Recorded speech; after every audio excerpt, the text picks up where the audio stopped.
Hey everyone, I'm the Storyteller, and I'm here to guide you into a night of eerie tales and deep sleep. I know you use this video to unwind, so before you drift off, tap that like button and subscribe for more chilling stories. Also, drop a comment, where are you from, and what time are you watching? Now, get cozy, relax, and let the stories take over. I never thought a baby stroller could be the beginning of a nightmare. But as I huddled in my darkened apartment, listening to the sound of someone trying to pick the lock on my front door, I realized how wrong I'd been. It all started 2 weeks ago.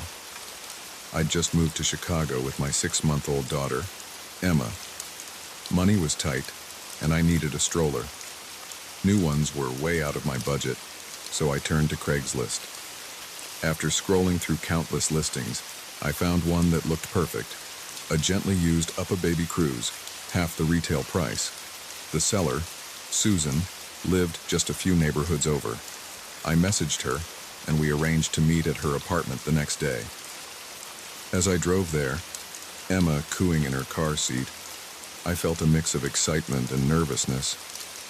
I'd never bought anything off Craigslist before, but surely it would be fine. It was just a stroller after all. Susan's apartment was in a part of town I wasn't familiar with. The buildings were older, paint peeling, with bars on the windows. I double-checked the address, took a deep breath, and knocked on the door. A woman in her mid-30s answered, smiling warmly. "You must be Anna," she said. "Come on in. I'm Susan." I hesitated for a moment, then stepped inside, holding Emma close. The apartment was cluttered but clean, toys scattered across the floor. A toddler peered at us from behind the couch. "That's my little one, Zoe," Susan said, gesturing to the child. "She just turned 3. They grow up so fast, don't they?" I nodded, relaxing a bit. "They really do. Emma here is already 6 months. I can hardly believe it." Susan led me to the living room where the stroller stood. It looked even better than in the photos, barely a scratch on it. As I examined it, Susan chatted about her kids, asked me questions about Emma. It felt normal. Nice, even. After a bit of small talk and a test run pushing the stroller around the apartment, I handed over the cash. Susan helped me carry it down to my car. "Drive safe," she said as I strapped Emma in. "There are some crazy drivers out there." I waved goodbye, feeling pleased with my purchase.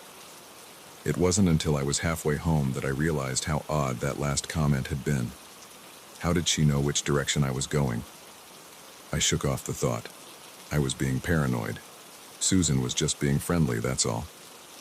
The next few days were uneventful. The stroller worked perfectly, and I started to forget about the slightly strange interaction with Susan. But then on day 4, I noticed something odd. I was walking Emma to the park when I saw a car parked across the street. It was a nondescript sedan, dark blue or black. What caught my attention was the driver. He seemed to be watching me. When I looked directly at him, he quickly turned away. I picked up my pace, heart beating a little faster. At the park, I kept glancing around, but the car was nowhere to be seen. I told myself I was imagining things, but the next day, I saw it again, same car, same spot. This time, when I looked, the driver didn't look away. He just stared, his expression unreadable behind dark sunglasses. I hurried back home, pushing the stroller faster than usual. Emma started to fuss, picking up on my anxiety. As soon as I got inside, I locked the door and called my best friend, Lisa. "Am I going crazy?" I asked after explaining the situation. "Maybe I'm just sleep-deprived and seeing things." Lisa's voice was concerned. "I don't think you're crazy, Anna. That definitely sounds creepy. Have you seen the car any other times?" I thought back. Now that you mention it, I think I might have. I didn't pay much attention before, but a chill ran down my spine. Oh God, Lisa, what if they've been following me this whole time? "Okay, let's not panic," Lisa said, though I could hear the worry in her voice. It could still be a coincidence. But just in case, maybe you should vary your routine for a few days. See if anything changes. I agreed, and we made plans for Lisa to come over that weekend. After hanging up, I went to check on Emma. She was sleeping peacefully in her crib, unaware of her mother's growing fear. The next day, instead of our usual morning walk, I drove to a coffee shop in a different neighborhood. As I sat by the window, sipping my latte and watching Emma babble in her stroller, I started to relax. Maybe I had been overreacting. Then I saw it. The car. It was parked across the street, half hidden behind a delivery truck. My hand started to shake, causing my coffee to slosh over the rim of the cup. I grabbed my phone, ready to call Lisa, or the police, or anyone. But as I looked back up, the car was pulling away. I caught a glimpse of the driver. It was a man, different from the one I'd seen before. That night, I barely slept. Every noise made me jump. Was that a car door closing outside? Footsteps on the stairs. I checked the locks a dozen times, pulled the curtains tight, and kept Emma's crib right next to my bed. In the morning, bleary-eyed and exhausted, I made a decision. I needed to know what was going on. I called in sick to work and asked my neighbor, Mrs. Chen, to watch Emma for a few hours. "Are you sure you're all right, dear?" Mrs. Chen asked as I handed Emma over. "You look terrible." I forced a smile. "Just a little under the weather. I'm going to see the doctor." Instead, I drove to Susan's apartment. I didn't have a plan exactly. I just knew I needed answers, and this was where it had all started. As I parked across the street, I saw Susan coming out of her building. She was alone, no sign of her daughter. I slouched down in my seat watching as she got into a car, the same dark sedan I'd been seeing everywhere. My heart pounded as I followed her. She drove to a rundown strip mall on the outskirts of the city. As she got out of her car, a man approached her. They talked for a few minutes, their body language tense. Then Susan handed him an envelope, and he gave her a small package in return. I couldn't believe what I was seeing. Was Susan involved in something illegal? And what did it have to do with me? I was so focused on Susan and the man that I didn't notice another car pulling up behind me until it was too late. A sharp tap on my window made me jump. A man with a hard face and cold eyes gestured for me to roll down the window. My hands shaking, I complied. "Is there a problem, officer?" I asked, though I was pretty sure he wasn't a cop. "Get out of the car," he said, his voice low and threatening. I considered making a run for it. But where would I go?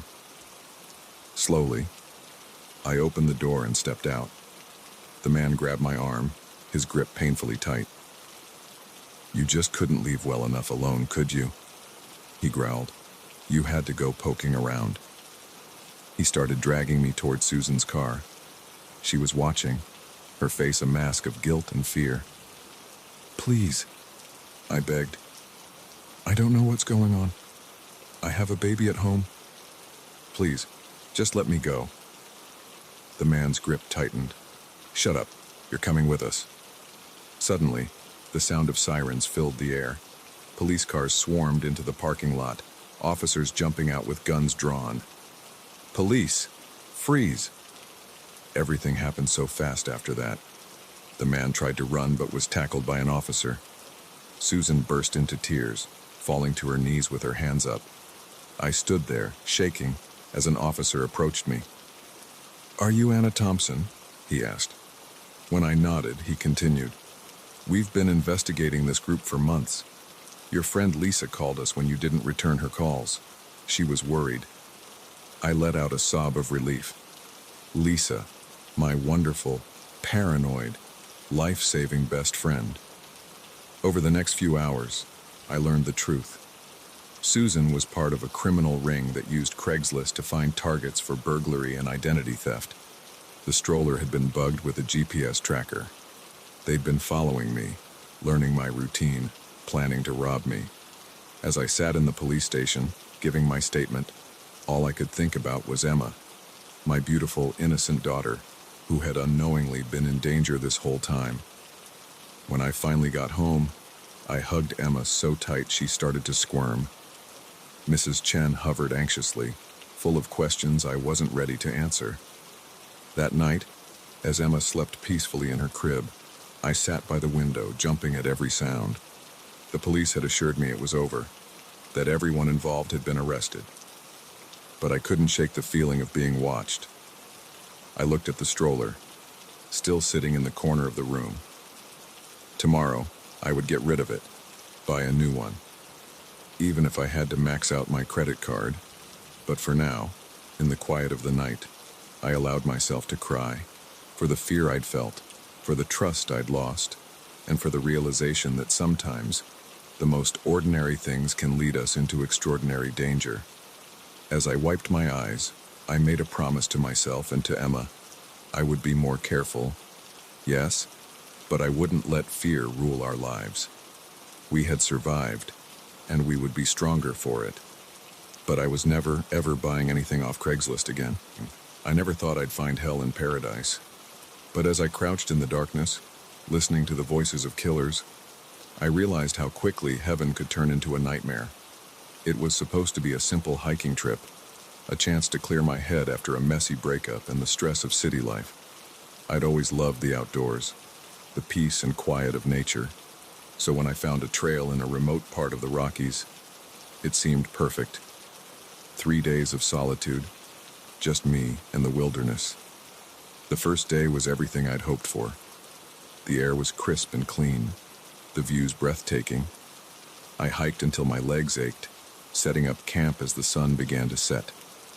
As I sat by my small fire, watching the stars appear one by one, I felt a sense of calm I hadn't experienced in years.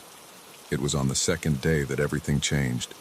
I'd been hiking for hours, the trail becoming less defined as I ventured deeper into the wilderness. The trees seemed to grow thicker, the underbrush more dense. I was considering turning back when I saw it, a small clearing ahead, and in it, what looked like an old cabin.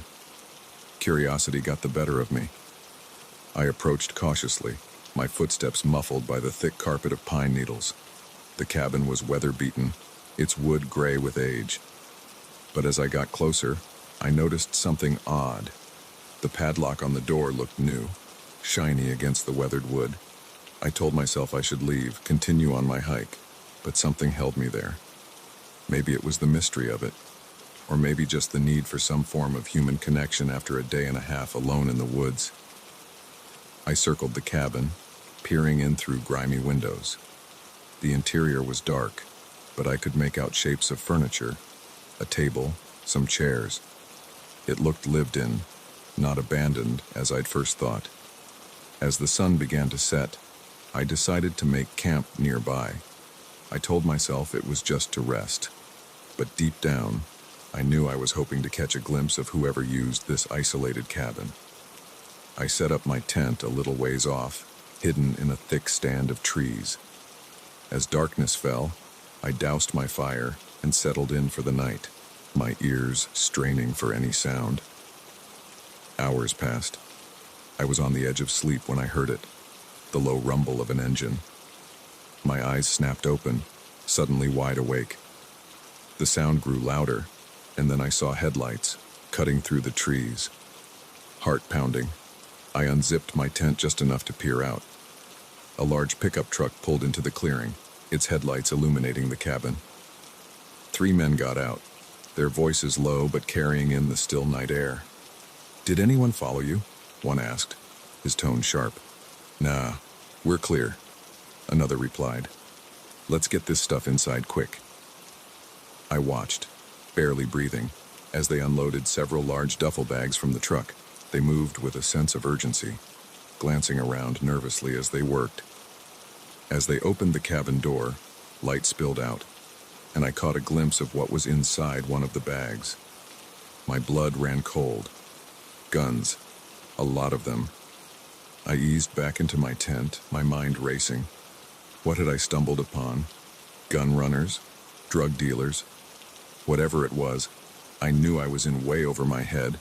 I needed to leave, to get as far away from here as possible, but I was trapped, My car was miles away, and in the darkness and with these men around, trying to hike out would be suicide. So I waited, every muscle tense, listening to the muffled voices from the cabin. Occasionally, I heard laughter, the clink of bottles. They were drinking, which somehow made it all even more terrifying. I must have dozed off at some point because the next thing I knew, sunlight was filtering through my tent. The clearing was quiet. Cautiously, I peeked out. The truck was gone. This was my chance. I started packing up my gear as quickly and quietly as I could. Just as I was about to leave, I heard voices again, but these were different, loud, angry. "I'm telling you, someone's been here," a voice shouted. "Look at these tracks." My heart stopped. In my haste to leave, I'd been careless. They'd seen signs of my camp. "Spread out," another voice commanded. "Find them." Panic surged through me. I abandoned my tent, grabbing only my backpack. I ran, no longer caring about noise, just needing to put distance between myself and the cabin. I crashed through the underbrush, branches whipping at my face.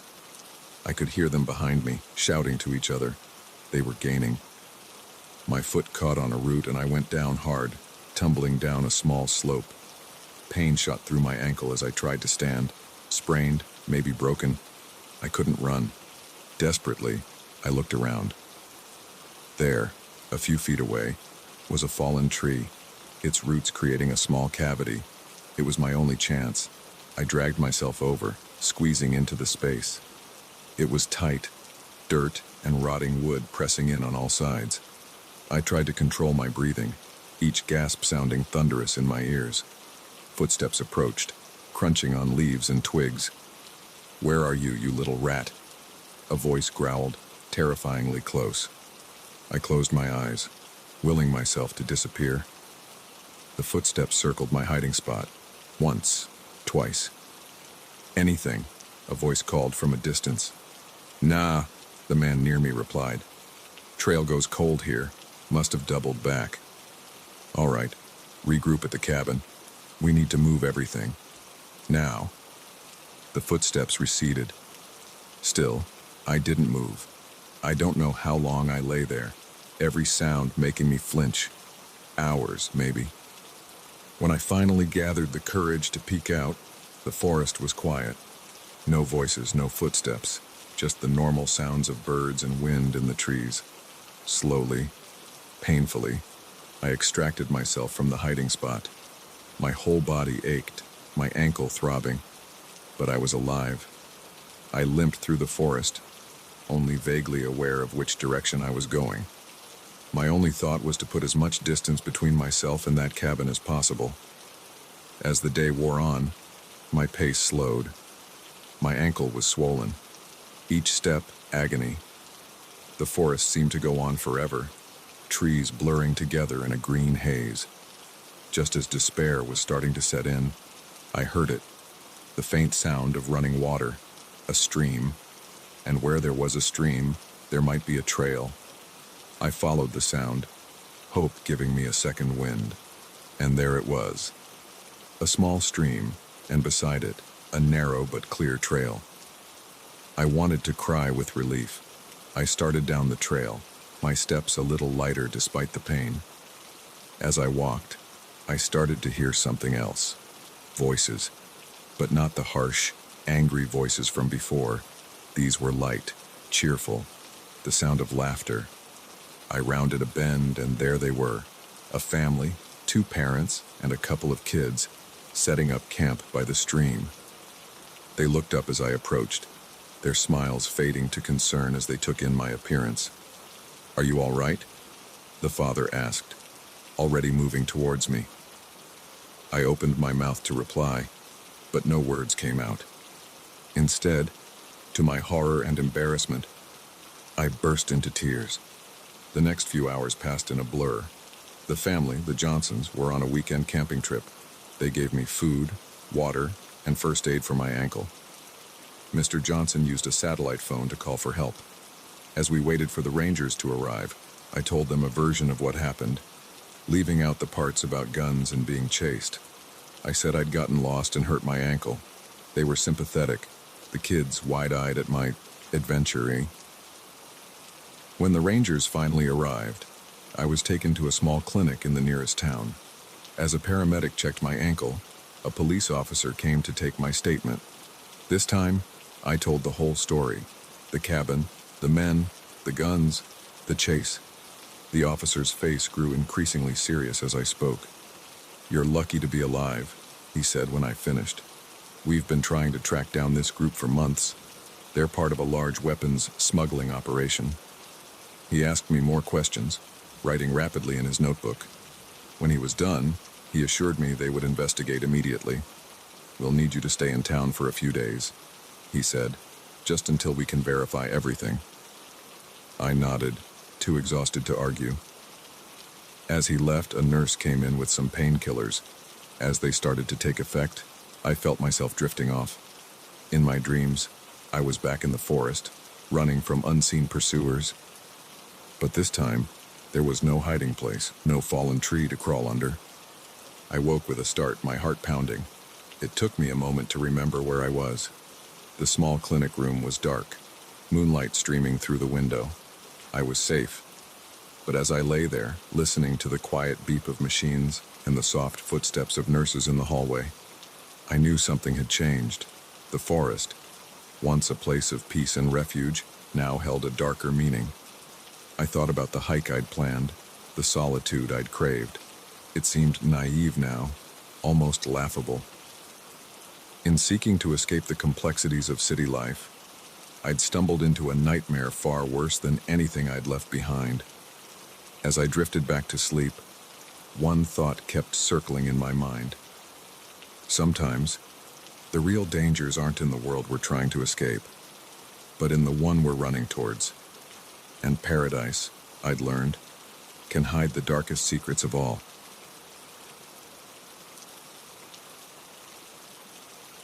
The stench of copper hit me before I even opened the door. In that moment, I knew this wasn't going to be a routine welfare check, but nothing could have prepared me for the horror that awaited inside that isolated farmhouse. My name is Sarah, and I've been a social worker for over a decade. I've seen my fair share of difficult situations, abuse, neglect, poverty, but what I encountered that day shook me to my core. It started like any other case. A concerned neighbor had called, reporting that they hadn't seen the Johnson family in days. The Johnsons were a quiet bunch, mom, dad, and 2 kids. They lived on a small farm about an hour outside the city, keeping to themselves mostly. It wasn't unusual for rural families to go days without seeing neighbors, but something about this call felt different. As I drove down the long, dusty road leading to the farmhouse, an uneasy feeling settled in my stomach. The usually picturesque countryside seemed ominous, shadows stretching long in the late afternoon sun. I tried to shake off the feeling, chalking it up to an overactive imagination. I pulled up to the house, gravel crunching under my tires. The place looked wrong. Curtains drawn tight, no sign of the usual farm activity. The old pickup truck that was always parked out front was missing. Taking a deep breath, I stepped out of my car. The air was thick and still, not even a breeze to rustle the overgrown grass. As I approached the porch, I noticed scratch marks on the front door, deep gouges in the wood, as if someone, or something, had been desperately trying to get in or out. I knocked, the sound echoing ominously. "Hello, Mr. and Mrs. Johnson. It's Sarah from Social Services. Just here for a check-in." No response. I knocked again, louder this time. Still nothing. Protocol dictated that I should leave if no one answered, but something kept me there. Call it intuition or foolishness, but I couldn't shake the feeling that something was terribly wrong. I tried the door handle. To my surprise, it turned easily. As the door swung open, that coppery smell hit me full force. I gagged, my hand flying to my mouth. "Hello?" I called out again, my voice shaky. "Is anyone home?" Silence greeted me. broken only by the creak of floorboards under my feet as I stepped inside. The interior of the house was dark, curtains drawn against the fading daylight. As my eyes adjusted, I saw signs of a struggle. A lamp lay shattered on the floor, a chair overturned. And then I saw the blood. It was everywhere, splattered across the walls, pooled on the hardwood floor. My heart raced, every instinct screaming at me to run. But I couldn't. If there was any chance someone was still alive, I had to find them. I moved deeper into the house, my shoes sticking slightly to the tacky floor. The living room was a disaster. Furniture overturned, picture frames smashed. Whatever had happened here, it had been violent. As I approached the kitchen, I heard a sound that made my blood run cold. A soft whimper, barely audible. It was coming from upstairs. "Hello?" I called out, louder now. "Is someone there? I'm here to help." Another whimper, slightly louder this time, definitely human. I made my way to the stairs, my hand shaking as I gripped the banister. Each step creaked under my weight, the sound impossibly loud in the silent house. At the top of the stairs, I paused. The blood trail continued, leading down the hallway to a closed door at the end. The whimpering was clearer now, punctuated by soft sobs. I approached the door slowly, my heart pounding so hard I could feel it in my throat. "I'm coming in," I announced, my voice barely above a whisper. I turned the handle and pushed the door open. The room was dark, but I could make out a small figure huddled in the corner. As my eyes adjusted, I saw it was a child, a little girl, no more than 6 or 7. "Hey there," I said softly, trying to keep my voice calm despite the terror coursing through me. "My name's Sarah. I'm here to help. Are you hurt?" The girl looked up, her eyes wide with fear. She was covered in blood, her blonde hair matted with it. But as I looked closer, I realized with relief that she didn't appear to be injured. The blood wasn't hers. I took a step towards her, and she flinched. "It's okay," I soothed. "I'm not going to hurt you. Can you tell me your name?" "Lucy," she stammered. "My name is Lucy." "Hi, Lucy," I said, kneeling down to her level. "Can you tell me what happened? Where are your parents?" At the mention of her parents, Lucy's face crumpled. She began to sob in earnest, her small body shaking. I moved closer, fighting every instinct that was telling me to grab the child and run. "It's okay, sweetie. You're safe now. Can you tell me where your parents are?" Lucy pointed a trembling finger towards the closet. My gaze followed, and I noticed for the first time that the closet door was slightly ajar. A dark liquid was seeping out from under it, spreading across the carpet. My stomach lurched. I knew what I would find, but I had to be sure. "Lucy," I said, my voice as steady as I could make it. "I need you to close your eyes for me, okay? And keep them closed until I say it's all right to open them.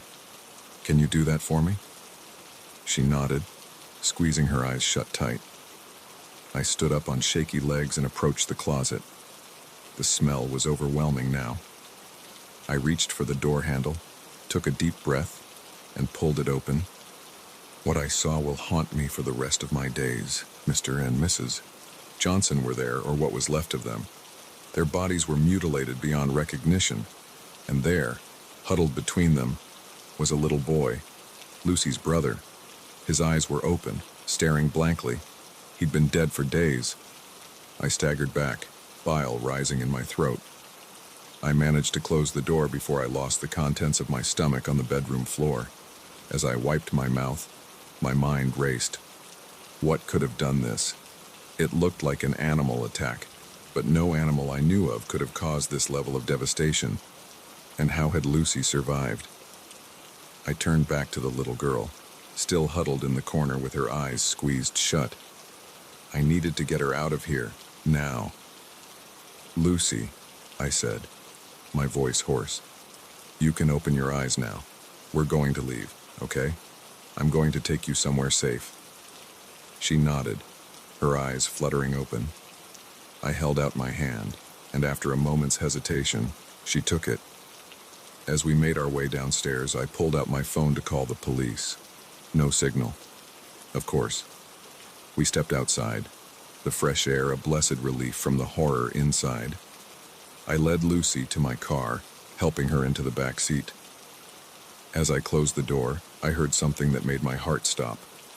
A low, guttural growl. I turned slowly, my eyes scanning the overgrown field beside the house.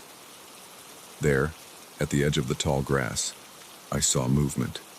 Something large, moving on all fours, In the fading light, I caught a glimpse of matted fur, of long, sharp claws, and eyes, glowing in the twilight, fixed directly on me.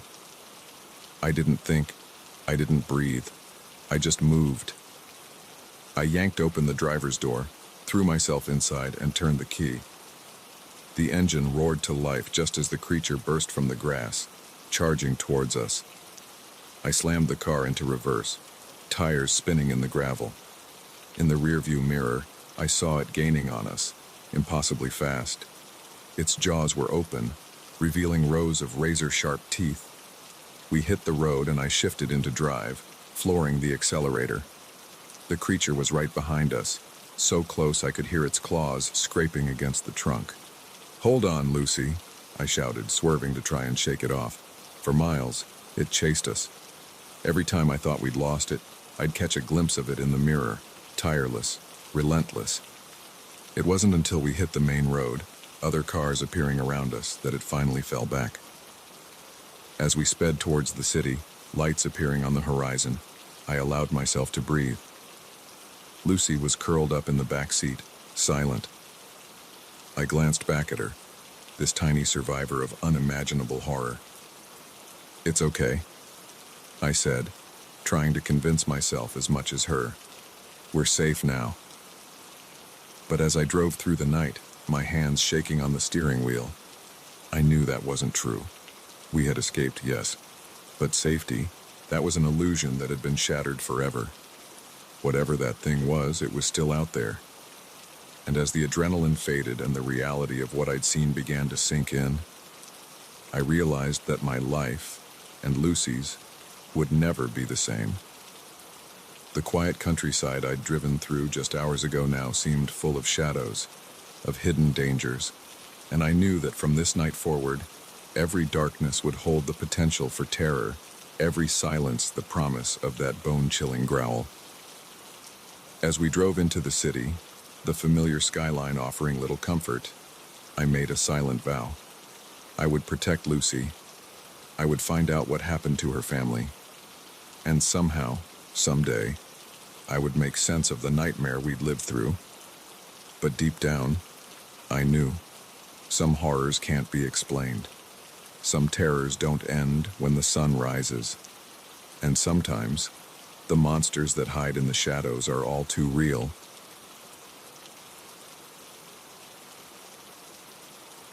The day I stopped a child trafficking ring started like any other shift at the beach. But by sunset, I'd stared evil in the face and realized that monsters don't always hide in the shadows. Sometimes they walk among us in broad daylight. My name's Mike, and I've been a lifeguard at Sunset Beach for 5 summers now. It's usually a pretty sweet gig. Sun, sand, and the occasional heroic rescue to impress the ladies. But nothing in my training prepared me for what happened that scorching July afternoon. The day began normally enough. I climbed up to my perch on the lifeguard tower, slathered on sunscreen, and surveyed my domain. The beach was already packed. Families staking out spots with colorful umbrellas and coolers. Kids shrieked with laughter as they splashed in the shallows, while teenagers showed off on surfboards further out. Around midday, I noticed a group of men arrive. There were 4 of them, all in their late 30s or early 40s. Something about them seemed off from the get-go. They were dressed too nicely for the beach, button-up shirts and pressed khakis instead of swim trunks and tank tops. And unlike everyone else soaking up the sun, they huddled together in the shade of a large umbrella. At first, I tried to brush off my unease. Maybe they were just some businessmen on lunch break, enjoying the view. But as the afternoon wore on, their behavior grew increasingly suspicious. They never went near the water or even took off their shoes. Instead, they sat rigid in their chairs, eyes constantly scanning the beach. Every so often, one would mutter something to the others, who'd nod gravely in response. But what really set off alarm bells was the way they watched the children. Their gazes followed kids as they ran past, lingering a bit too long. One man had a camera and seemed to be taking an awful lot of photos in the direction of the playground. Another kept checking his watch and muttering about on the schedule. A chill ran down my spine despite the sweltering heat. I'd seen my fair share of creeps on the beach before, but this felt different, more organized, more sinister. I radioed my supervisor, Jake Starm, and shared my concerns. "Keep an eye on them," he advised, "but don't engage unless you see them actually do something. We can't accuse people without proof." I nodded, but my gut twisted with unease. What if waiting for proof meant a child disappeared? As the afternoon progressed, the men's behavior grew bolder. They split up, each taking a different section of the beach. It was like they were creating a perimeter. One positioned himself near the snack bar, another by the restrooms, while the other two lingered near the main entrances. My heart raced as I realized what they were doing. They were cutting off escape routes. I scanned the beach frantically, looking for any kids who might be in immediate danger. That's when I spotted her, a little girl, maybe 6 or 7, building a sandcastle near the water's edge. She was just out of her mother's line of sight, who was distracted chatting with a friend. And one of the men was walking straight toward her. Time seemed to slow down. I saw his lips move as he knelt beside her, pointing out toward the water as if showing her something. The girl smiled, nodding eagerly. He held out his hand. I didn't think. I just moved. I leaped down from my tower and sprinted across the sand, my whistle between my teeth. I blew it hard as I ran, the shrill sound cutting through the beach noise. "Hey!" I shouted as I neared them. "Step away from the child." The man's head snapped up, his eyes widening in surprise, then narrowing in anger. He dropped the girl's hand and bolted. I wanted to chase him, but the girl's safety came first. I skidded to a stop beside her as her mother came running over, alerted by my whistle. "What's going on?" she demanded, scooping up her daughter. "Ma'am, I need you to stay with your child and alert a staff member if you see that man again," I said, trying to keep my voice steady. "He may have been trying to abduct her." The color drained from her face as she clutched her daughter tighter. I didn't wait for a response, already scanning the beach for the other suspects. They were on the move, clearly realizing their cover was blown.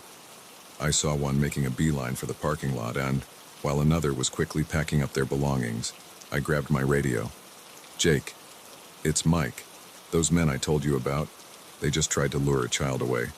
I think we're dealing with traffickers. We need to lock down the beach now." Jake's response was immediate. "Copy that. I'm calling the police. Don't approach them alone, Mike. These guys could be dangerous." But I was already running toward the parking lot, determination overriding caution. I couldn't let them get away. Not when children's lives were at stake. I reached the lot just as one of the men was climbing into a dark SUV.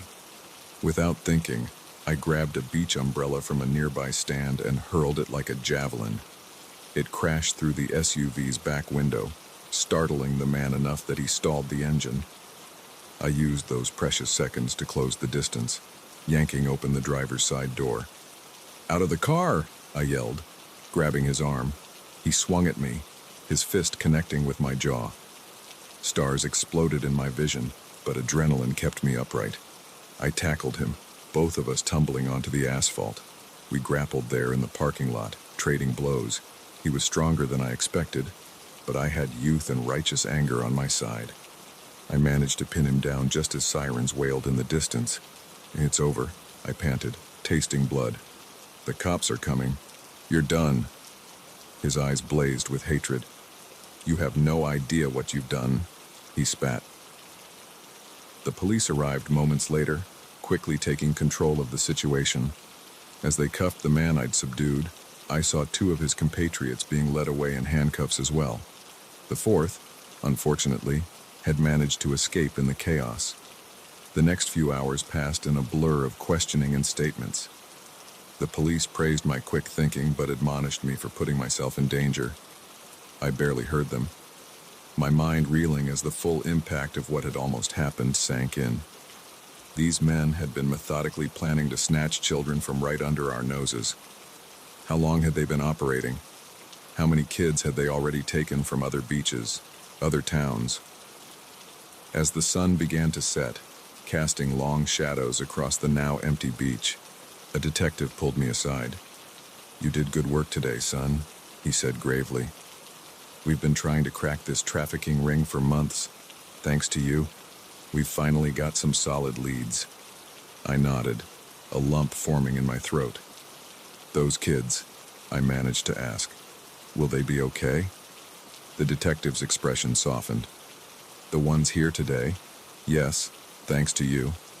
But there are others out there who still need saving. This is bigger than just one beach, I'm afraid." His words hit me like a punch to the gut. I looked out over the darkening water, thinking of all the children who might be out there, scared and alone. And I made a decision.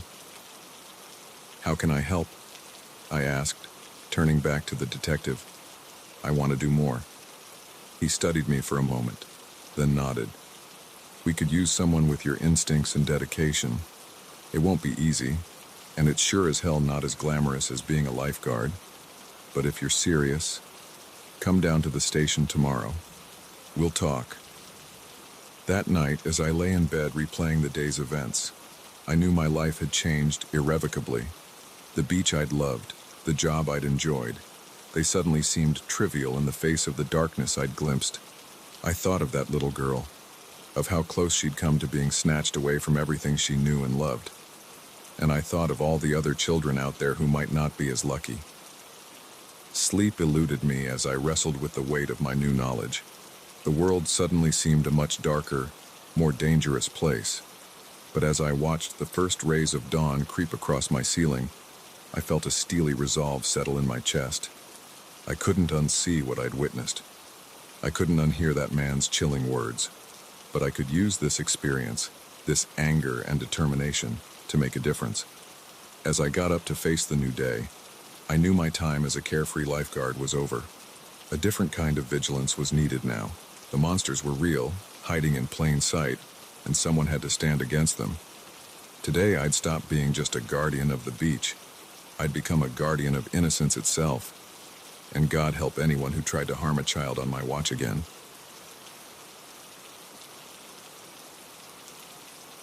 I never thought a dusty old box would be the key to unlocking a world of danger and intrigue. But as I crouched in the shadows, listening to the voices of ruthless smugglers, I realized that some treasures are better left buried. My name is Dr. Amelia Carter, and I'm an archaeologist specializing in ancient Egyptian artifacts. I've spent years studying hieroglyphs and piecing together the mysteries of the past. But nothing in my studies could have prepared me for the heart-pounding adventure that began on a sweltering day in the Valley of the Kings. It was my third season, working on a dig site near Luxor. The heat was oppressive, the sun beating down mercilessly as my team and I carefully excavated a promising area. We'd been at it for weeks, unearthing pottery shards and the occasional bit of jewelry, but nothing extraordinary. That all changed when my trowel hit something solid. "Hey, guys," I called out, excitement bubbling in my voice. "I think I've found something." My colleagues gathered around as I carefully brushed away the sand. Slowly, the object began to take shape, a small wooden box, intricately carved with symbols I didn't recognize. Dr. Carter, my assistant, Tom, whispered in awe, "This doesn't look like anything we've seen before." He was right. The box didn't fit with the time period we were excavating. It was older, much older, and far better preserved than it should have been. With trembling hands, I lifted the box from its resting place. It was surprisingly heavy for its size, and I could hear something shifting inside. "Let's get this back to the lab," I said, cradling the box like a newborn. "We need to document everything before we open it." Back at our makeshift lab, we carefully photographed and measured the box. The hieroglyphs were unlike any I'd seen before, a mixture of known symbols and completely foreign ones. It was maddening. I could almost understand it, but crucial pieces were missing. As the sun set, casting long shadows across the desert, we finally prepared to open the box. My heart raced as I carefully lifted the lid. Inside, nestled on a bed of what looked like silk, were several small artifacts. A golden scarab beetle, its eyes made of deep red gems, a set of small tools, their purpose unclear, and most intriguingly, a collection of papyrus scrolls, miraculously preserved. "This is incredible," I breathed, carefully unrolling one of the scrolls. The writing was crisp and clear, as if it had been penned yesterday instead of thousands of years ago. This could change everything we know about ancient Egyptian culture. We worked late into the night, cataloging and photographing each item. It wasn't until the early hours of the morning that I finally collapsed into my cot, my mind whirling with the possibilities this discovery presented. The next few days were a blur of excitement and research. We kept the find under wraps, not wanting to alert the media until we had a better understanding of what we were dealing with. But as I delved deeper into translating the scrolls, a sense of unease began to grow. The texts spoke of hidden temples, of rituals and powers that defied explanation, and more worryingly, of a group dedicated to protecting these secrets at all costs. It was on the 5th night after our discovery that things took a dark turn. I was working late in the lab, poring over one of the scrolls, when I heard voices outside, angry voices, speaking in hushed tones. Curiosity got the better of me. I crept to the window, peeking out from behind the curtain. What I saw made my blood run cold. 2 men, dressed in dark clothes, were arguing with one of our local workers. I couldn't make out what they were saying, but their body language was clear. They were threatening him. I watched, heart pounding, as they pressed something into the worker's hand, money, I assumed, and then melted back into the shadows. Sleep eluded me that night. Who were those men? What did they want? A part of me hoped it was unrelated to our discovery, but deep down, I knew better. The next morning, I pulled Tom aside. "We need to be careful," I told him, recounting what I'd seen. I think someone might be after the artifacts." Tom's face paled. "What do we do? Should we tell the authorities?" I shook my head. "Not yet. We don't know who we can trust. For now, let's just keep everything under tight security. Don't let anyone near the artifacts unless I'm present." But despite our precautions, the atmosphere at the dig site changed. I felt eyes on me constantly. Whispered conversations would stop abruptly when I approached, and then items started to go missing. Small things at first, a notebook here, a tool there. But it was enough to set me on edge. It all came to a head a week later. I was working late again, trying to decipher a particularly tricky passage in one of the scrolls. The lab was quiet, everyone else having retired for the night. A noise outside made me jump. Footsteps, trying to be quiet but failing in the stillness of the night. I quickly turned off my lamp and ducked behind a large crate, my heart thundering in my chest.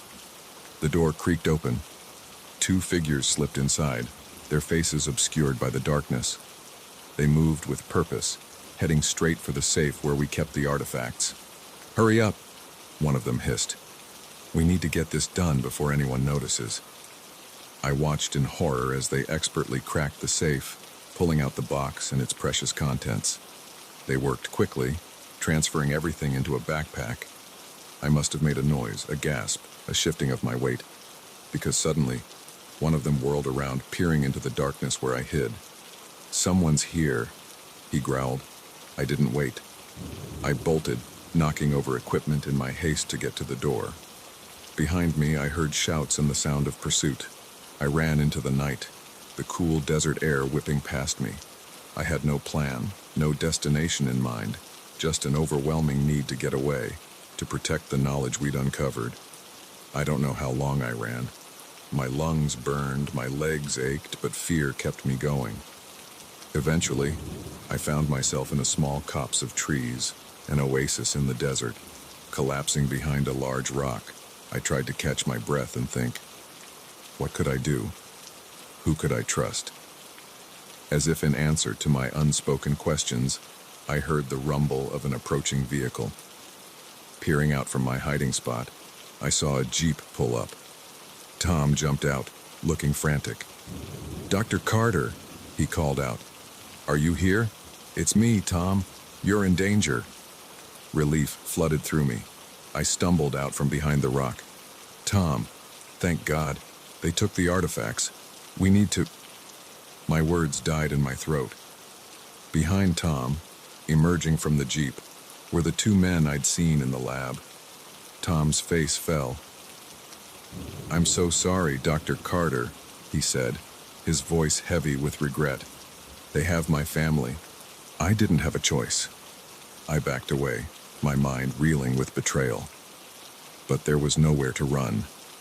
The men approached, their expressions grim. "Dr. Carter," one of them said, his voice surprisingly gentle.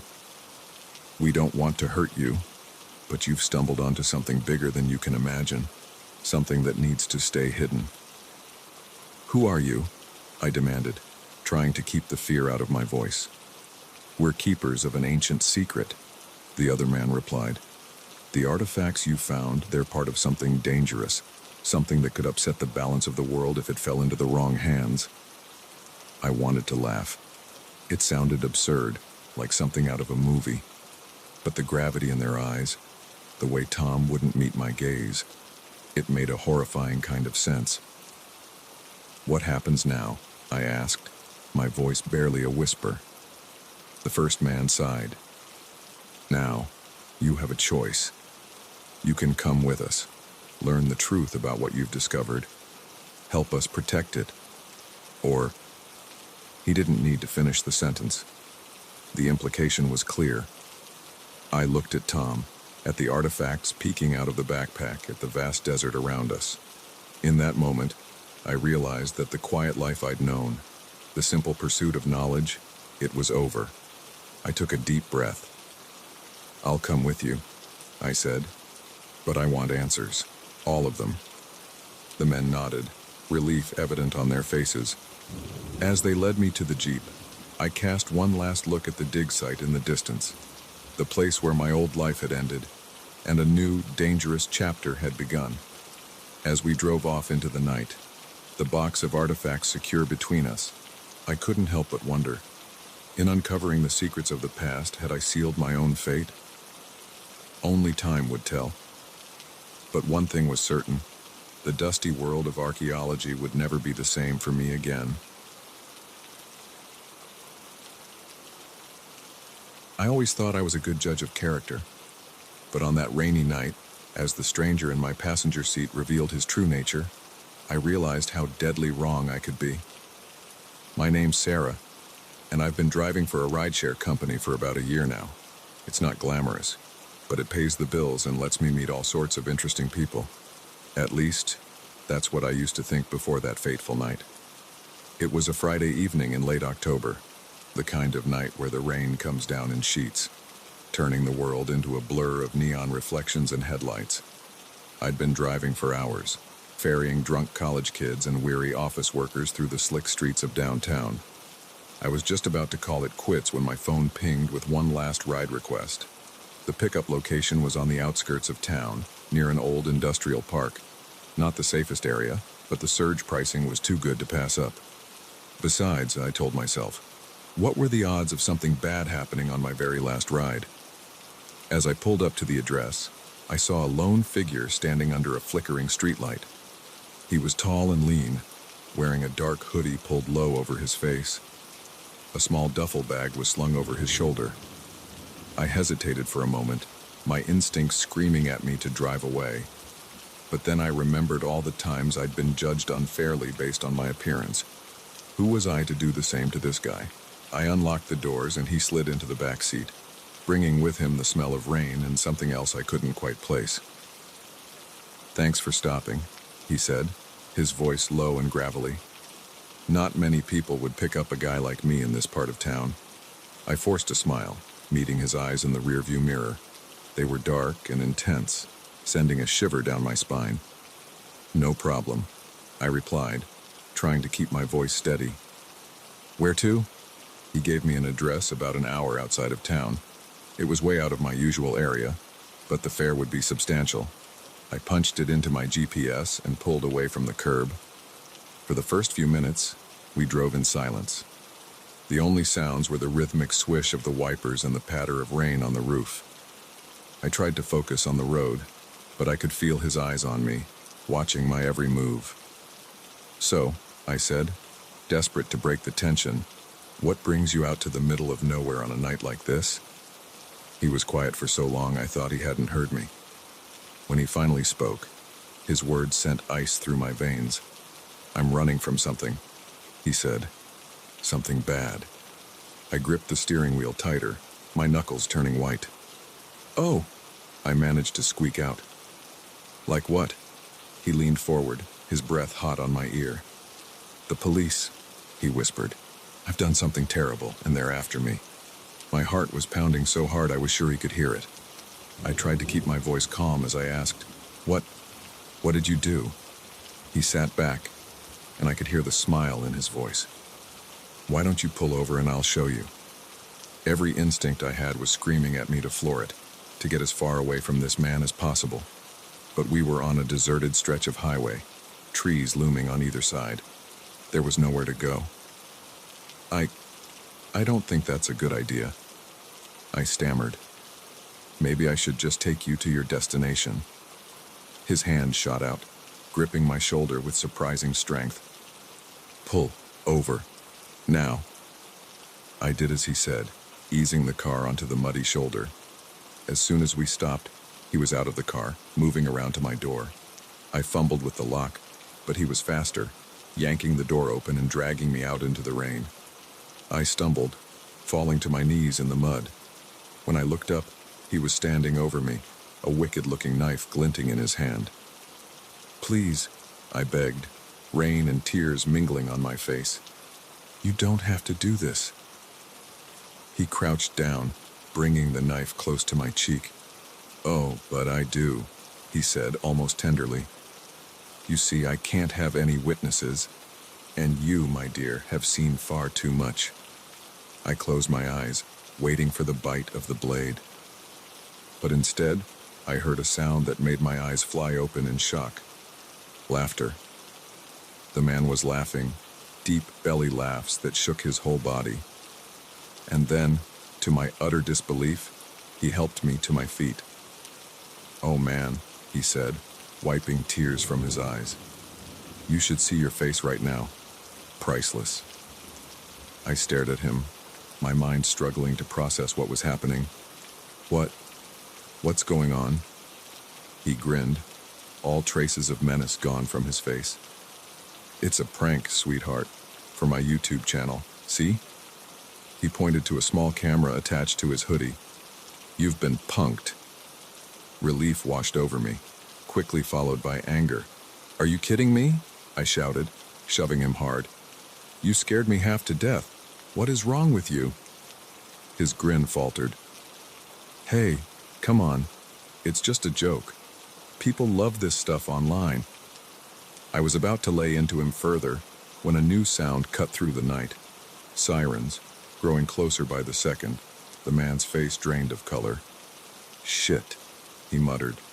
"Someone must have seen us and called the cops. We gotta go." But I stood my ground. "No," I said firmly. "I'm not going anywhere with you. You can explain your little prank to the police yourself." His expression hardened. "I'm not asking," he growled, grabbing my arm. The menace was back in his voice, and this time, I knew it wasn't an act. I struggled against his grip, but he was too strong. He started dragging me back towards the car, his fingers digging painfully into my arm. In that moment, survival instinct took over. I remembered the self-defense class I'd taken years ago, the instructor's voice ringing in my ears, "Use whatever you have as a weapon." My free hand closed around the car keys in my pocket. In one swift motion, I whipped them out and raked them across his face. He howled in pain, releasing my arm to clutch at his bleeding cheek. I didn't hesitate. I ran, sprinting down the highway towards the approaching sirens. I could hear him behind me, his footsteps pounding on the wet asphalt. But fear and adrenaline propelled me forward, faster than I'd ever run in my life. The police car came into view, its lights cutting through the rain. I waved my arms frantically, screaming for help. The car screeched to a halt, and 2 officers jumped out, guns drawn. "Get down!" one of them shouted. I dropped to the ground, my heart racing. I heard a scuffle behind me, then the sound of handcuffs clicking into place. As the officers helped me to my feet, I turned to see my attacker being shoved into the back of the police car. The look he gave me was one of pure hatred. "Are you all right, ma'am?" one of the officers asked, draping a blanket over my shoulders. I nodded, my whole body shaking with delayed shock. I think so. Thank you." Over the next few hours, I gave my statement to the police. It turned out the man, whose real name was Derek, had a history of similar pranks that had escalated to actual assaults. The duffel bag in my car contained rope, duct tape, and other items that made it clear his intentions were far from innocent. As I sat in the police station, sipping lukewarm coffee and trying to process everything that had happened, a detective approached me. "Miss Johnson," he said gently, "I know this has been a traumatic experience, but I want you to know that you likely saved lives tonight. We've been tracking this guy for months, but he always managed to stay one step ahead. Thanks to you, he's finally off the streets." His words should have made me feel better, but all I felt was numb. The realization of how close I'd come to becoming another statistic, another tragic headline, was overwhelming. In the days and weeks that followed, I struggled to return to normal life. Every time I got behind the wheel, I found myself checking and rechecking the locks. Every passenger became a potential threat. But slowly, with the help of therapy and the support of my friends and family, I began to heal. I learned that trusting my instincts wasn't the same as judging people unfairly, that it was okay to prioritize my safety over being polite. I never drove for the rideshare company again. Instead, I channeled my experience into advocating for stronger safety measures for drivers and passengers alike. I shared my story, hoping to help others trust their gut and stay safe. That rainy night changed me forever, but it also showed me a strength I never knew I had. And while I'll always be more cautious now, I refuse to let fear rule my life. After all, for every Derek in the world, there are countless good people, and that's a truth worth remembering, even on the darkest, rainiest nights.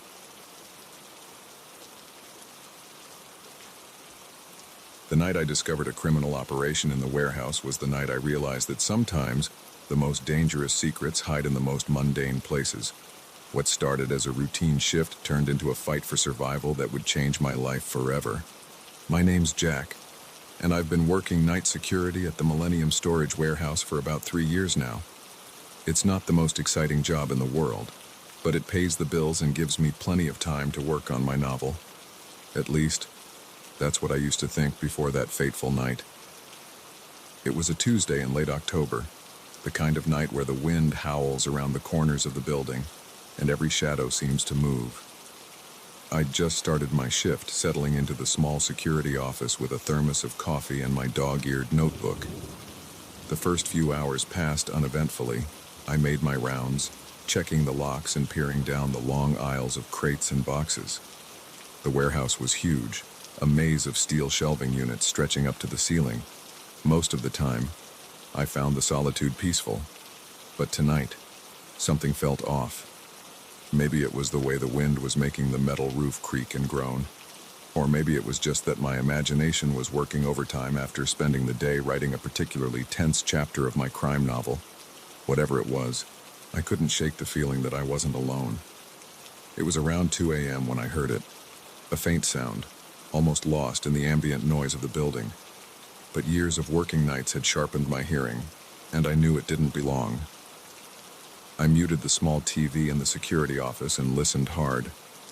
There it was again. A metallic clinking sound, followed by muffled voices. It was coming from the north section of the warehouse, an area that was supposed to be empty. My heart started to race. This wasn't like the other times I'd investigated strange noises, only to find a raccoon had gotten in or a stack of boxes had fallen over. This was different. This was human. I reached for my radio to call for backup, but as I keyed the mic, I realized I was out of range. The north section was the farthest point from the security office, and the signal couldn't penetrate the maze of metal shelving. I had a choice to make. I could go back to the office and call the police, potentially letting whoever was in here get away, or I could investigate myself and gather evidence.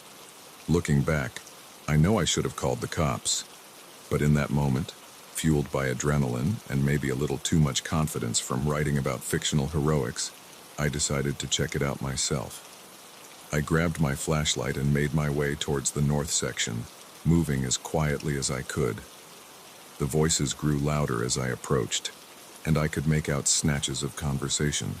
"Hurry up, we don't have all night," one voice hissed. "I'm going as fast as I can," another replied. "This stuff is heavy." I crept closer, my heart pounding so loud I was sure they'd hear it. As I rounded a corner, I saw them, 5 men, all dressed in dark clothing, loading crates onto a forklift. I recognized one of the crates. It had come in last week, marked as electronic components for a local tech company. But as I watched, one of the men pried it open, revealing rows of weapons inside. My blood ran cold. This wasn't just a simple burglary. This was something much bigger, much more dangerous. I must have gasped or made some small noise, because suddenly, one of the men looked up. Our eyes met, and for a split second, the world seemed to freeze.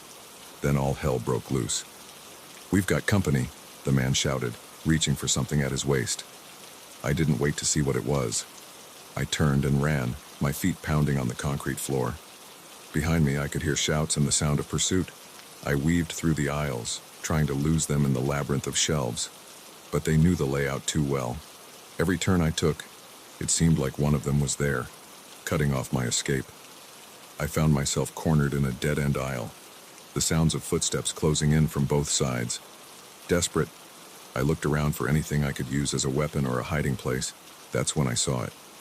A small gap between 2 massive crates, just big enough for me to squeeze through. Without hesitation, I dove in, scraping my arms and legs on the rough wood. I held my breath as the men ran past my hiding spot, their flashlight beams sweeping the area. For a moment, I thought I was safe. But then I heard one of them say, "Check every nook and cranny." He couldn't have gone far. I knew it was only a matter of time before they found me. I needed a plan, and fast. As quietly as I could, I fished my cell phone out of my pocket. No signal. Of course. I was about to give up hope when I remembered the emergency call feature. Even without a signal, I might be able to reach 911. With shaking fingers, I dialed the number and pressed the phone to my ear. The seconds it took to connect felt like an eternity. 911, what's your emergency? The operator's voice was the most beautiful sound I'd ever heard. In a whisper, I quickly explained the situation. I'm at Millennium Storage Warehouse. There are armed men here, smuggling weapons. I'm hiding, but they're looking for me. Please hurry. Sir, stay calm. We're dispatching units to your location now. Can you stay on the line? Before I could answer, a hand grabbed my ankle and yanked me out of my hiding spot. My phone clattered to the ground, the operator's voice still faintly audible. I found myself face to face with one of the men, his eyes cold and angry behind a ski mask. "Thought you could hide from us, rent-a-cop?" he sneered. I was hauled to my feet and dragged back to where the others were waiting. My arms were roughly tied behind my back, and I was shoved to my knees. "What do we do with him?" one of the men asked.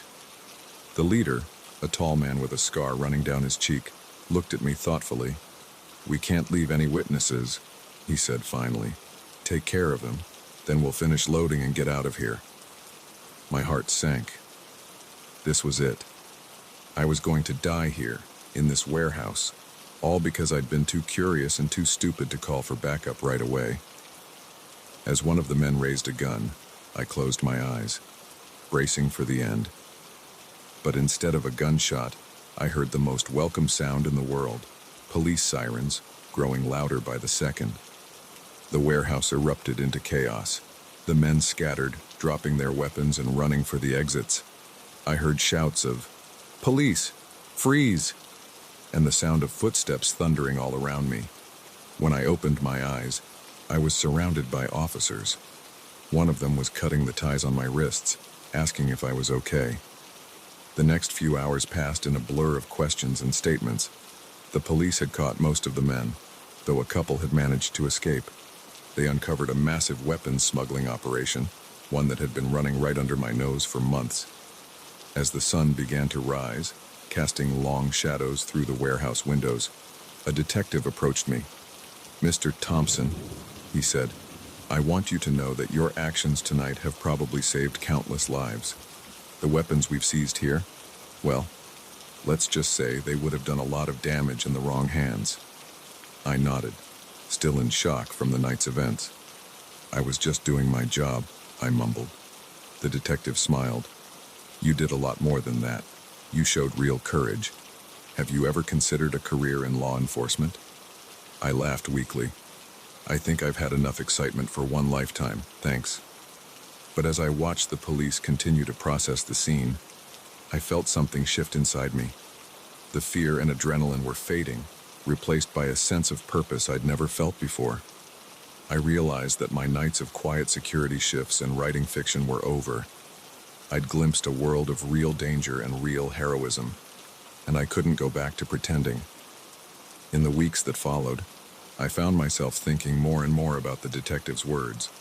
Maybe I did have what it took to make a difference in the real world, not just on the pages of my novel. 6 months later, I enrolled in the police academy. It wasn't an easy decision, and the training was brutal. But every time I doubted myself, I remembered that night in the warehouse. I remembered the courage I'd found when it mattered most. Now, as I patrol the streets in my police cruiser, I sometimes think back to my old job at the warehouse. I think about how one ordinary night changed the course of my life forever, and I realize that sometimes the greatest adventures and the greatest dangers are hiding in the most unexpected places. All it takes is the courage to investigate that strange noise in the night, and the wisdom to know when to call for backup.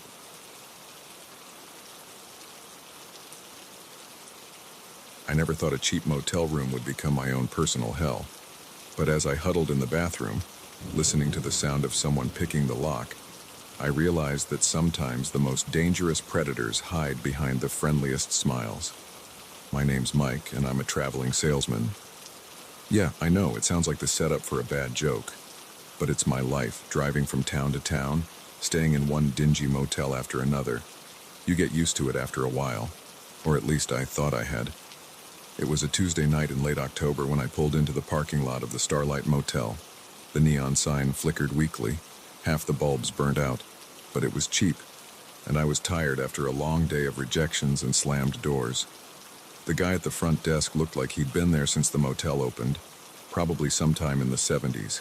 He had that overly friendly demeanor that always puts me on edge, asking too many questions as he checked me in. "So, what brings you to our little town, Mr. Johnson?" he asked, his smile never quite reaching his eyes. "Just passing through," I replied, trying to keep it vague. "Got some business in the next county over." He nodded, a little too enthusiastically. Of course. Lot of salesmen come through here. Always on the move, aren't you? Must be lonely." I forced a laugh, eager to get to my room and away from his probing questions. It has its moments, but hey, that's the job. He handed me the key, an actual metal key, not one of those electronic cards. "Well, you enjoy your stay now. If you need anything at all, just let old Bob know." I thanked him and headed to my room, trying to shake off the uneasy feeling his attention had given me. The room was about what you'd expect: musty smell, faded wallpaper, a TV that had seen better days. But the bed looked clean enough, and that was all I really cared about. I dropped my bags and flopped onto the bed, not even bothering to take off my shoes. I must have dozed off, because the next thing I knew, I was jolted awake by a knock at the door. Groggy and disoriented, I stumbled to answer it. Bob stood there, that same too wide smile on his face.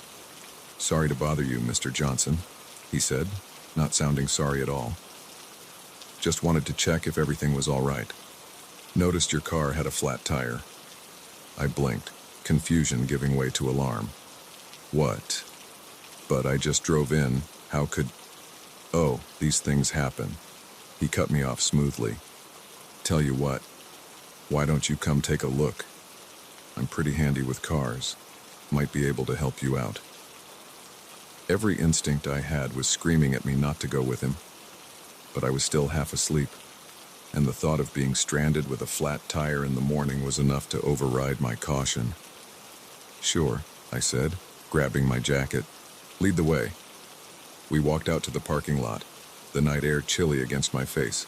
As we approached my car, I noticed something odd. All the tires looked fine. I turned to Bob, my mouth open to question him, when I saw the glint of metal in his hand. Before I could react, something hard connected with the side of my head. The world spun, then went black.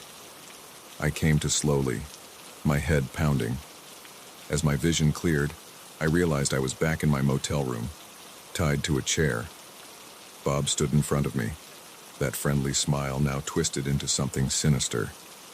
Well, well, he chuckled. Sleeping Beauty awakes. You know, Mr. Johnson, you salesmen are all the same. So trusting, so easy to lure. Fear clawed at my throat as the reality of my situation sank in. What do you want from me? Bob's eyes glittered with a mix of greed and madness. Oh, it's not about what I want. It's about what you have. You see, salesmen always carry cash, always have something valuable in those fancy little sample cases of yours. He moved to my bags, rifling through them with practiced ease. But that's not all, he continued, almost conversationally. You're also perfect victims, always on the move. No one misses you for days, sometimes weeks. My blood ran cold as I realized the implications of his words. How many others had fallen into this trap? How many lives had ended in this very room?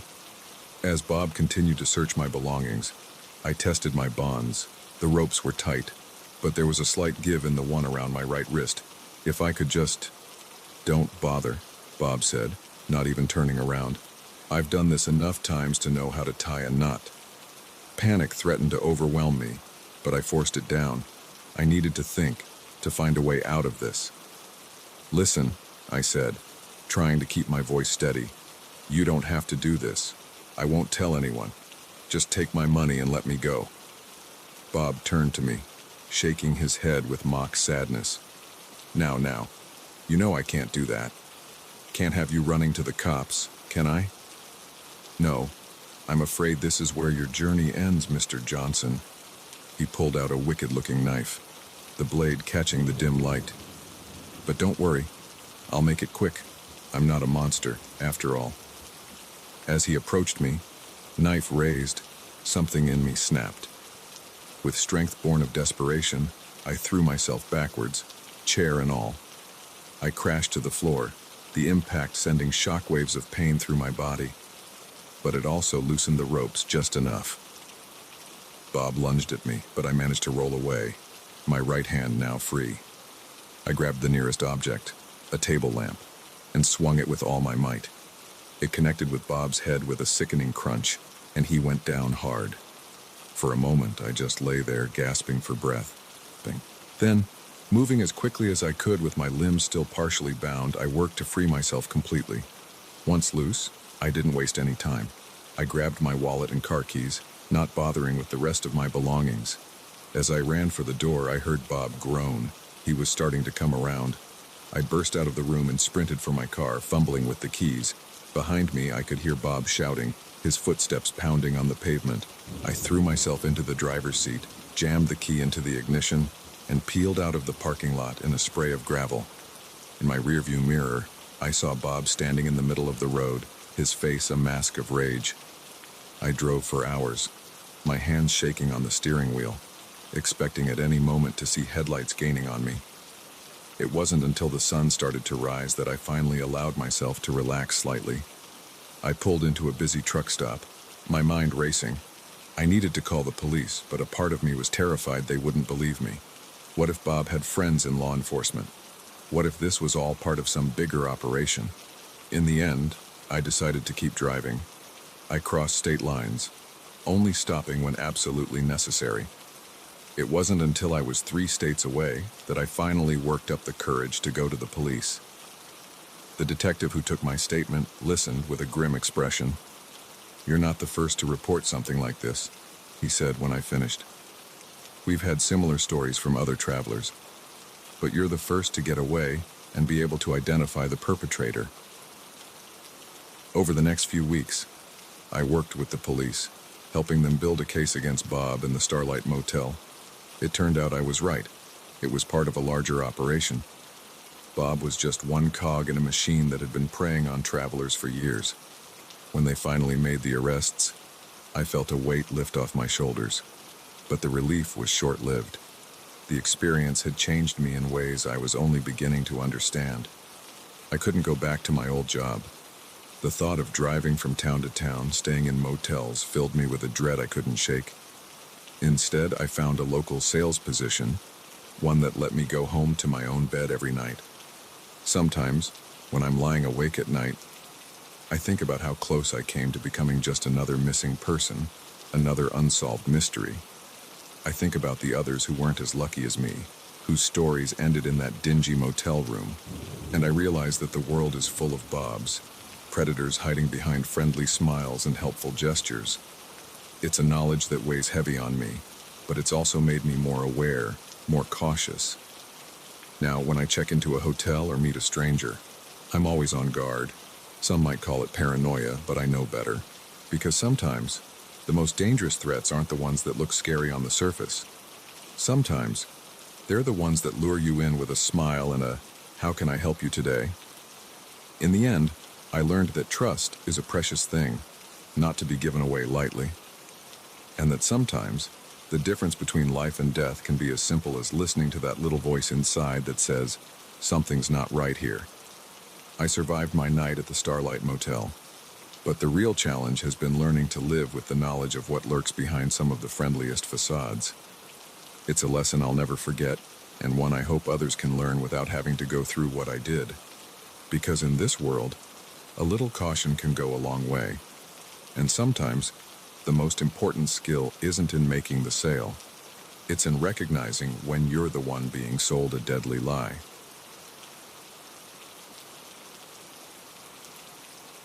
The day I found the first hidden camera was the day my world shattered.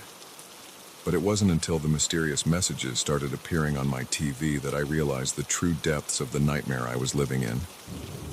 My name is Olivia, and until 3 months ago, I was just a normal 28-year-old photographer living in a cozy loft apartment in downtown Chicago. I loved my space, the exposed brick walls, the huge windows that let in the perfect natural light for my work, the sense of safety and solitude in the heart of the bustling city. It all started innocently enough. I was cleaning my bathroom, reaching behind the toilet to grab a stray piece of trash, when my hand brushed against something small and hard stuck to the back of the tank. Curious, I pulled it off and examined it.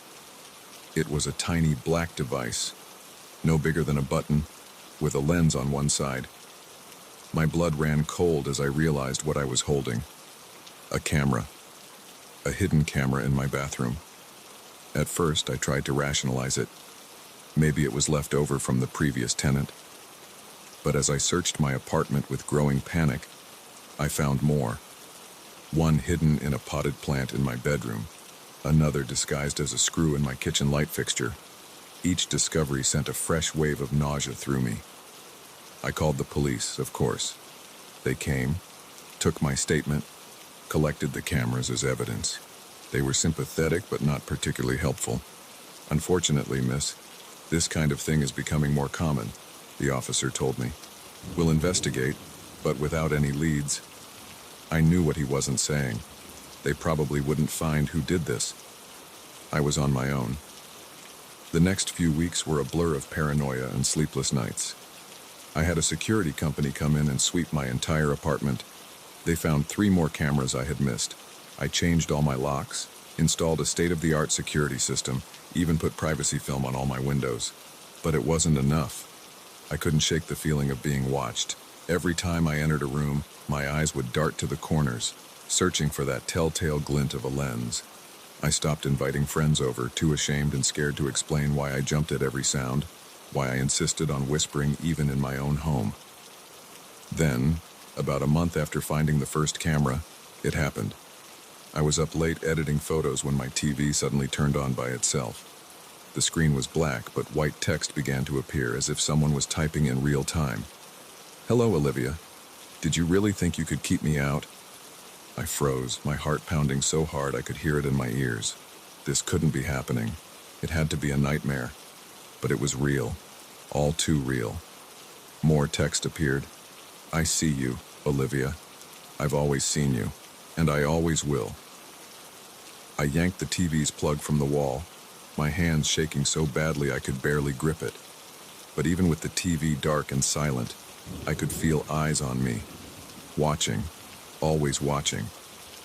That night, I slept in my car, parked in a busy 24-hour grocery store lot. The next day, I went to the police again. They took another report, promised to look into it, but I could see the doubt in their eyes. Without proof, without the message still on my TV, it was just the word of an increasingly paranoid woman. I tried to go about my life as normally as possible. I had photo shoots to complete, clients to meet, but the feeling of being surveilled never left me. I started noticing strange things, my furniture slightly out of place when I came home, as if someone had been in my apartment, my computer files accessed when I knew I hadn't opened them, and the messages kept coming, sometimes on my TV, sometimes on my computer, always taunting, always reminding me that I was being watched. "That red blouse looks lovely on you, Olivia, but I prefer you in blue. You really shouldn't eat so late at night. It's bad for your digestion. Your mother seemed worried when you talked to her today. Maybe you should visit her soon." Each message was a knife twisting in my gut, a reminder that every aspect of my life was under surveillance. I stopped using my computer except for absolute necessities. I covered my TV with a blanket. I even started changing clothes in my closet, the only space in my apartment without any corners for cameras to hide. Friends started to notice something was wrong. I had lost weight, dark circles permanently etched under my eyes from lack of sleep. But how could I explain? How could I tell them that my entire life had become a real-life horror movie? 2 months in, I reached my breaking point. A message appeared on my phone, a device I thought was safe, that I had checked and rechecked for spyware. "You can't hide from me, Olivia. I'm always with you. Always." Something in me snapped. I threw my phone against the wall, watching with a mix of satisfaction and despair as it shattered into pieces. Then I started on the rest of my apartment. I tore down curtains, ripped up floorboards, smashed holes in my walls. If there were any cameras left, I was going to find them. Hours later, my beautiful loft was in shambles. Dust and debris covered everything. My hands were bleeding from tearing through wood and plaster, and I hadn't found a single camera. As I stood there, surrounded by the wreckage of my life, a horrible realization began to dawn on me. What if there were no more cameras? What if this was all in my head? The thought was almost worse than the reality of being watched. Because if I was imagining this, if my mind was turning against me, how could I ever feel safe again? I sank to the floor, sobs racking my body. I don't know how long I sat there crying in the ruins of my home. But eventually, a calm settled over me, a sense of clarity I hadn't felt in months. I stood up, wiped my eyes, and began to clean. As I worked, I made a decision. I couldn't live like this anymore. Whether the threat was real or imagined, I needed help. The next day, I checked myself into a psychiatric hospital. I told them everything about the cameras, the messages, the constant feeling of being watched. The doctors listened without judgment, promised to help me unravel what was real and what might be a product of trauma and stress. For the first time in months, I slept through the night. The hospital room was sparse, institutional, but it felt safer than my apartment had in a long time. It's been 3 weeks since I admitted myself. The doctors have diagnosed me with a mix of PTSD and paranoid delusions, triggered by the very real trauma of finding those initial cameras. We're working through it with a combination of therapy and medication. Some days are harder than others. There are times I still feel watched, still want to check every corner for hidden lenses. But I'm learning to challenge those thoughts, to ground myself in reality. I don't know if I'll ever feel completely safe again. I don't know if I'll ever uncover the full truth about who planted those first cameras, or if the messages were real or a product of my fractured psyche. But I'm taking it one day at a time. I'm not sure what the future holds. My apartment is still in shambles, my photography business on hold. But for the first time in months, I feel a glimmer of hope. I'm reclaiming my life, piece by piece. And the most important lesson I've learned: sometimes the biggest threats aren't external. Sometimes the most dangerous traps are the ones our minds create for us. But with help, with perseverance, we can find our way out of even the darkest labyrinths. As I sit here in my hospital room, looking out at the city skyline, I make a promise to myself. I will not let fear rule my life. I will not let unseen watchers, real or imagined, steal my peace. I will rebuild, I will recover, and I will reclaim my sense of safety. Because in the end, the most important gaze to be concerned with is our own, the way we see ourselves, and the strength we find within to face our deepest fears. I never thought accepting a ride request would lead me straight into a nightmare. But as the cold barrel of a gun pressed against my neck, I realized that sometimes the most dangerous journeys begin with a simple, "Where to?" My name's Alex, and I've been driving for a popular rideshare company for about a year now. It's not glamorous work, but it helps pay the bills while I finish my degree. Most nights are pretty uneventful: drunk college kids, tired office workers, the occasional tourist. But nothing could have prepared me for that rainy Friday night. It was just past midnight, and I was considering calling it quits when one last ride request popped up on my phone. The surge pricing was too good to pass up, so I accepted and headed to the pickup location, a dimly lit street corner in a part of town I didn't know well. As I pulled up, I saw a man standing under a flickering streetlight. He was tall and lean, wearing a dark hoodie pulled low over his face. Something about him set my nerves on edge, but I brushed it off. I'd learned not to judge passengers by their appearance. He slid into the back seat, bringing with him the smell of rain and cigarettes. "Thanks for stopping," he said, his voice low and gravelly. "Not many drivers come to this neighborhood." I forced a smile, meeting his eyes in the rearview mirror. They were dark and intense, sending a shiver down my spine. "No problem," I replied, trying to keep my voice steady. "Where to?" He gave me an address about an hour outside of town. It was way out of my usual area, but the fare would be substantial. I punched it into my GPS and pulled away from the curb. For the first few minutes, we drove in silence. The only sounds were the rhythmic swish of the wipers and the patter of rain on the roof. I tried to focus on the road, but I could feel his eyes on me, watching my every move. "So," I said, desperate to break the tension, "what brings you out to the middle of nowhere on a night like this?" He was quiet for so long I thought he hadn't heard me. When he finally spoke, his words sent ice through my veins. "I'm running from something," he said. "Something bad." I gripped the steering wheel tighter, my knuckles turning white. "Oh," I managed to squeak out. "Like what?" He leaned forward, his breath hot on my ear.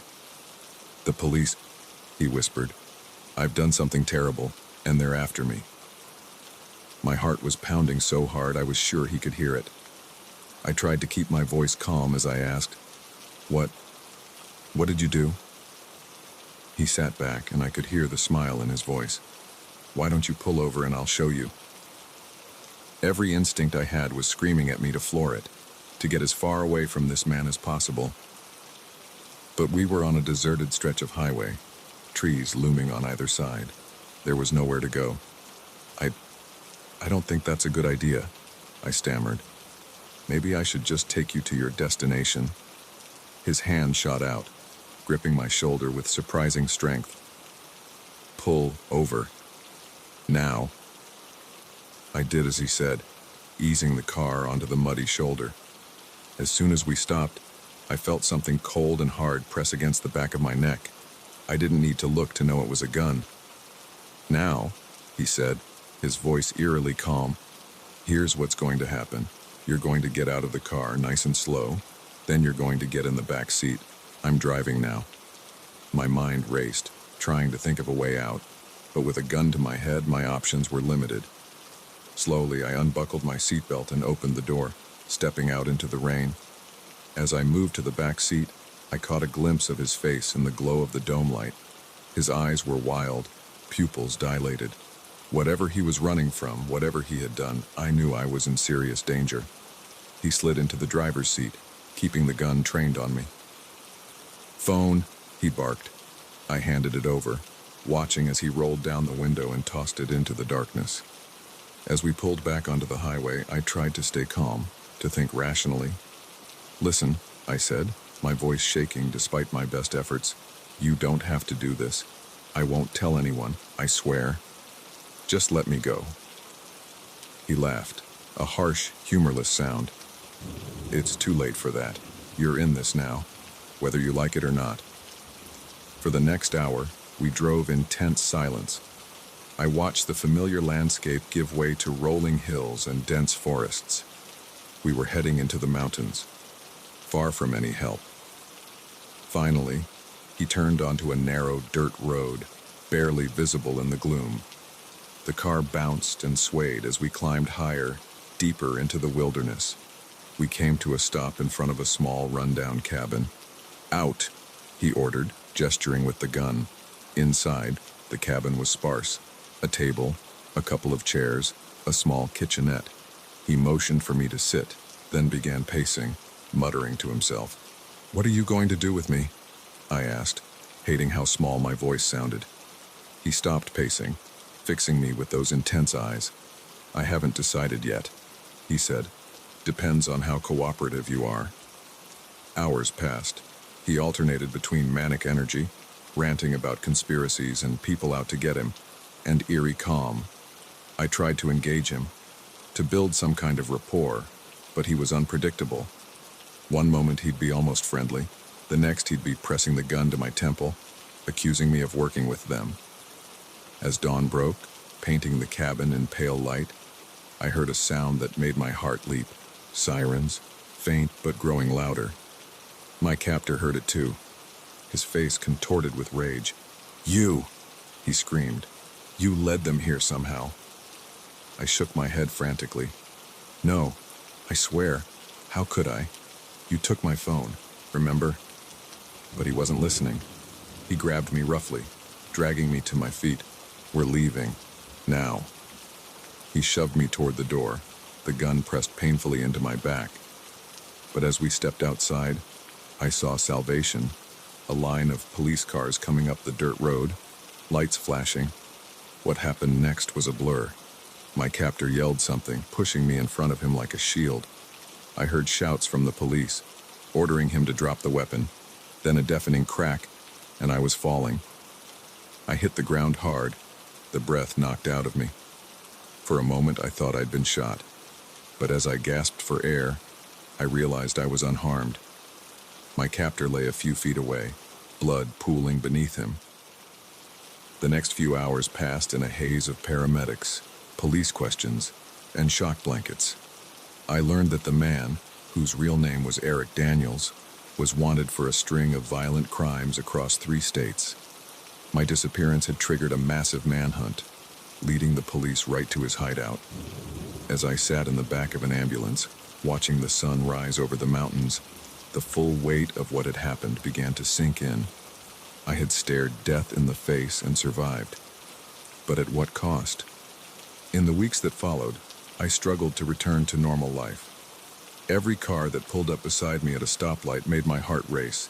Every ping from my phone sent a jolt of fear through me. I couldn't bring myself to drive for the rideshare company again, or to drive at all for that matter.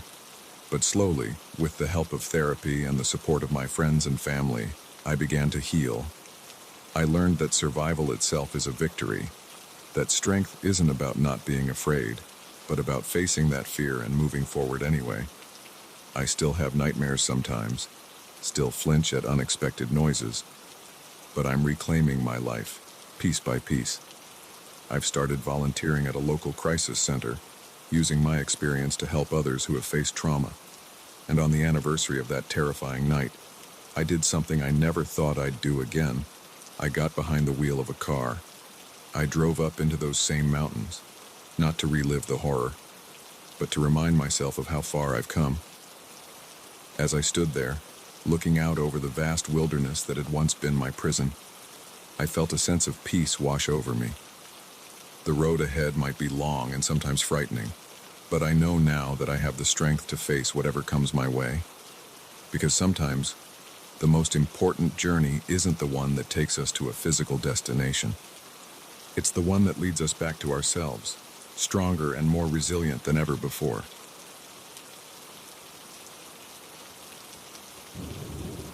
I never thought my love for solitude would lead me into the clutches of a madman. But as I huddled in my van, listening to the stranger's footsteps circling outside, I realized that sometimes the most dangerous predators are the ones we invite in. My name's Sarah, and I've been living the van life for about 2 years now. After a messy divorce and a soul-crushing corporate job, I decided to pack it all in and hit the road. My converted Sprinter van became my home, office, and sanctuary. I loved the freedom, the connection with nature, and yes, the solitude. That fateful night, I was parked in a secluded spot in the Ozarks. It was a beautiful area I'd discovered a few days earlier, a clearing near a small lake, far from any main roads or campgrounds. The kind of place only locals or very adventurous travelers would know about. I'd spent the day hiking and was looking forward to a quiet evening of reading and stargazing. As the sun set, painting the sky in brilliant oranges and purples, I settled into my camp chair with a book and a glass of wine. The peace was shattered by the sound of an engine struggling up the dirt road. Headlights cut through the trees, and a beat-up pickup truck lurched into the clearing. My heart sank. So much for solitude. But as the driver got out, stumbling slightly, I felt a twinge of concern. He was a tall, thin man with wild, unkempt hair, and kempt. Even from a distance, I could see he looked rough. "Hello?" he called out, his voice hoarse. "Is anyone there? I need help." I hesitated. Every instinct told me to stay quiet, to pretend I wasn't there. But what if he was really in trouble? "Over here," I replied, standing up. "Are you okay?" He turned towards me, relief visible on his face, even in the fading light. "Oh, thank God," he said, limping towards me. "My truck broke down a few miles back. I've been walking for hours. Do you have a phone I could use?" As he got closer, I could see he was younger than I first thought, maybe early 30s. His clothes were dirty and torn, and there was a wild look in his eyes that made me uneasy. "I'm sorry," I said, taking a step back. "I don't have any cell service out here." He nodded, looking dejected. "Yeah, figures. This whole area's a dead zone." He glanced at my van, then back at me with a hopeful expression. "Listen, I hate to ask, but is there any chance you could give me a ride into town tomorrow? I can sleep in my truck tonight, but I really need to get it towed in the morning." I bit my lip, conflicted. On one hand, I wanted to help. On the other, the thought of letting this stranger into my van, my home, filled me with dread. "I don't know," I said slowly. "I'm not really heading that way." "Please," he interrupted, his voice cracking.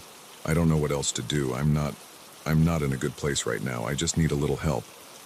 Something in his tone, the raw desperation, got to me. Against my better judgment, I found myself nodding. "Okay," I said.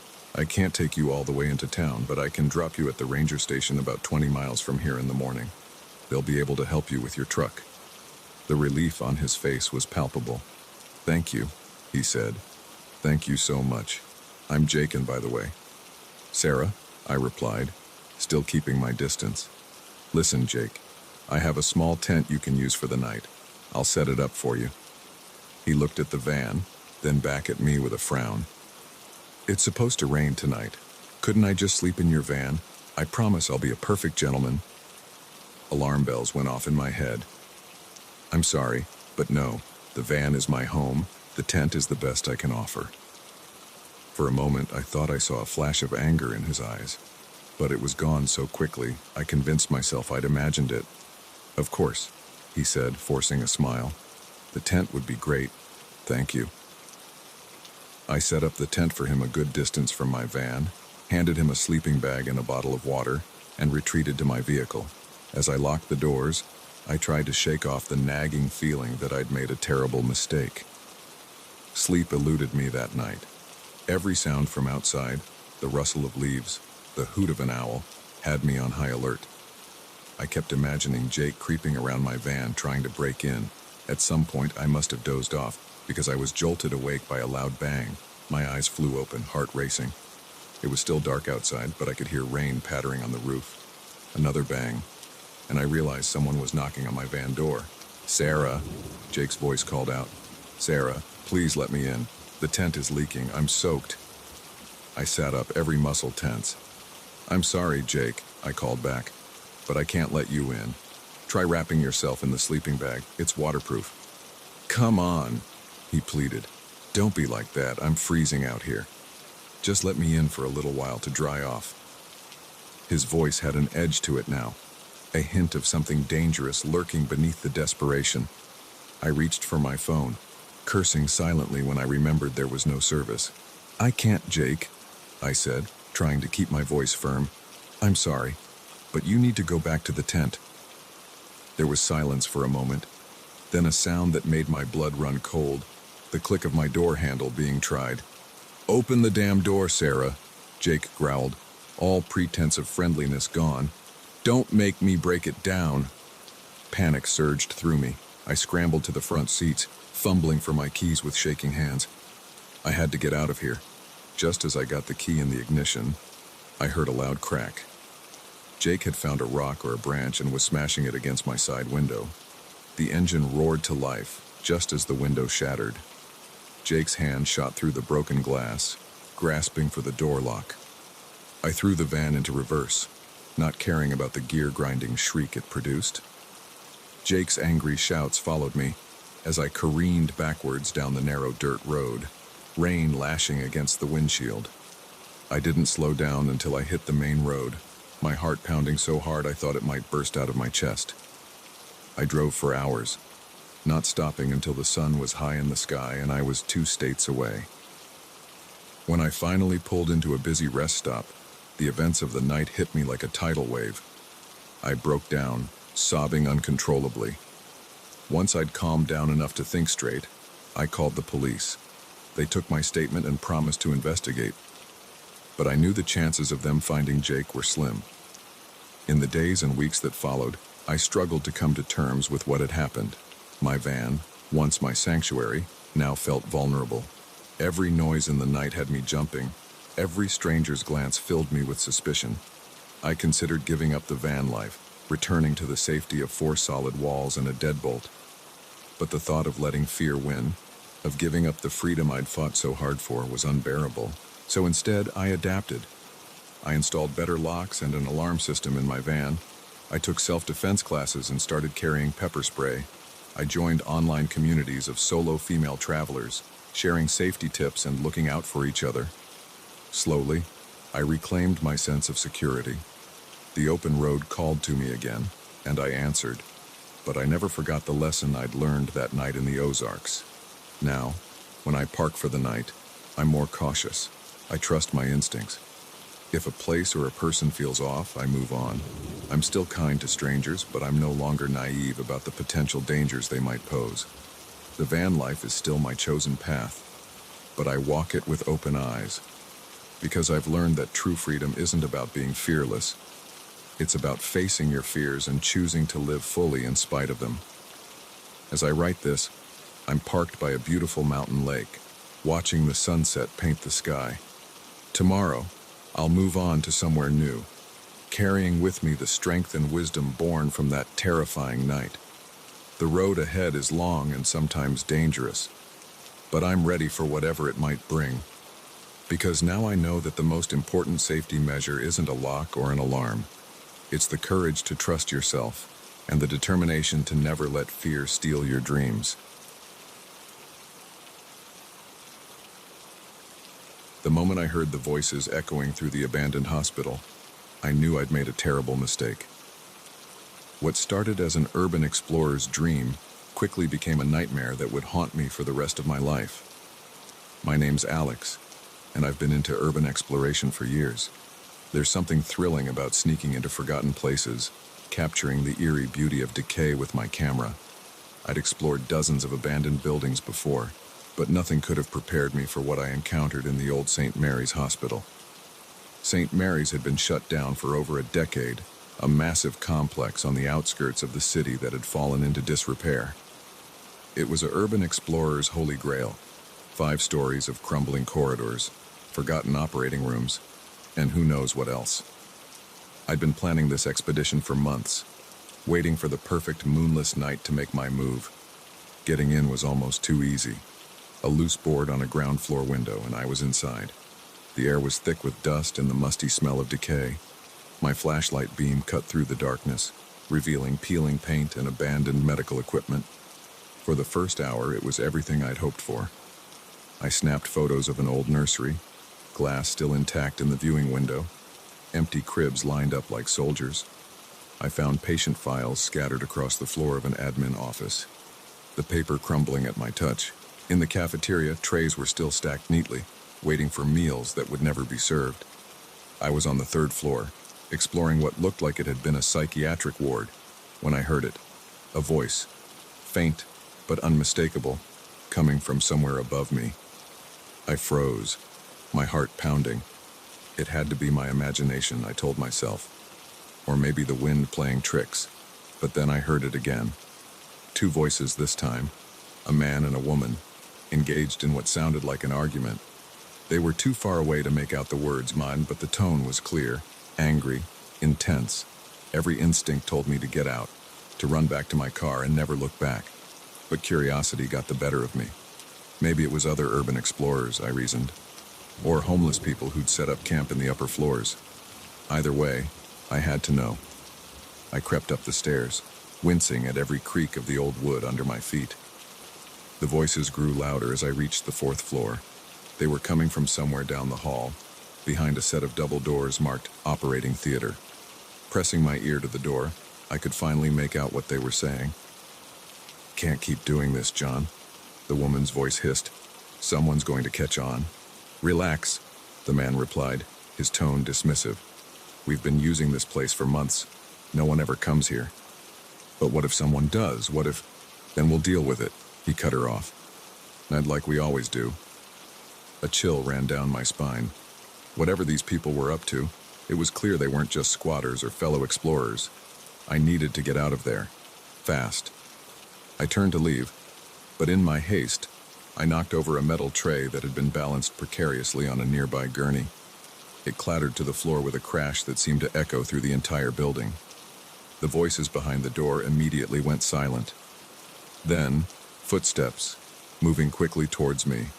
Panic surged through me. I sprinted down the hallway, not caring about the noise I was making. Behind me, I heard the double doors burst open. "Hey, stop right there!" I ran faster than I ever had in my life, taking the stairs 2 at a time. I could hear them behind me, gaining ground. As I rounded a corner on the 2nd floor, a hand grabbed my jacket. I twisted away, hearing the fabric rip as I broke free. I burst out of the same window I'd entered through, stumbling as I hit the overgrown lawn. My car was parked a block away, hidden behind some trees. I reached it in what felt like seconds, fumbling with my keys as I heard shouts in the distance. As I peeled away from the curb, I caught a glimpse of 2 figures emerging from the hospital in my rearview mirror. Even from a distance, I could see the glint of something metallic in the man's hand. A gun. I drove for hours, too terrified to stop. Every set of headlights behind me sent my heart racing. It wasn't until the sun started to rise that I finally pulled over at a rest stop, my hands shaking as I turned off the engine. What had I stumbled upon? Drug dealers, some kind of black market operation. Whatever it was, I knew I was in way over my head. I debated going to the police but what would I tell them? That I'd been trespassing in an abandoned hospital and overheard something suspicious. And what if these people had connections in law enforcement? The man had mentioned they'd been using the hospital for months without getting caught. In the end, I decided to lay low for a while. I called in sick to work, holed up in my apartment, and tried to convince myself that they hadn't gotten a good look at me or my car. But as the days passed, strange things started happening. I'd come home to find things slightly out of place, as if someone had been in my apartment. My computer files seemed to have been accessed when I knew I hadn't opened them. Twice, I could have sworn I saw the same car following me when I finally ventured out for groceries. Paranoia set in. I couldn't sleep, jumping at every sound. I stopped answering my phone, stopped checking my email. My friends started to worry but I couldn't bring myself to tell them what was going on. How could I explain the mess I'd gotten myself into? A week after the incident at the hospital, I came home to find my apartment door slightly ajar.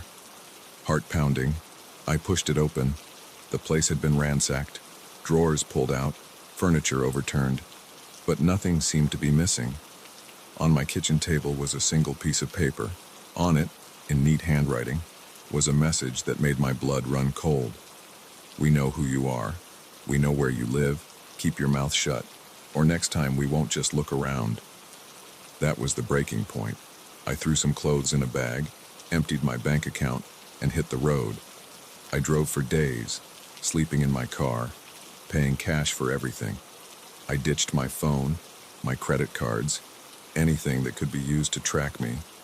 It's been 3 months since that night at St. Mary's. I'm in a small town now, thousands of miles from home, working under the table at a diner. I've dyed my hair, grown a beard, done everything I can to change my appearance, but I still don't feel safe. Every customer that comes into the diner could be one of them. Every car that drives by too slowly could be looking for me. I wake up in a cold sweat most nights, reliving those terrifying moments in the hospital. I know I can't run forever. Sooner or later, I'll have to face what happened. Maybe go to the FBI, tell them everything. But for now, all I can do is keep moving, keep looking over my shoulder. My urban exploring days are over. The thrill of sneaking into abandoned places seems hollow now, knowing the danger that can lurk in those forgotten corners. I've learned the hard way that some secrets are better left uncovered, some doors better left unopened. As I write this, sitting in my small rented room, I can't help but think about how quickly life can change.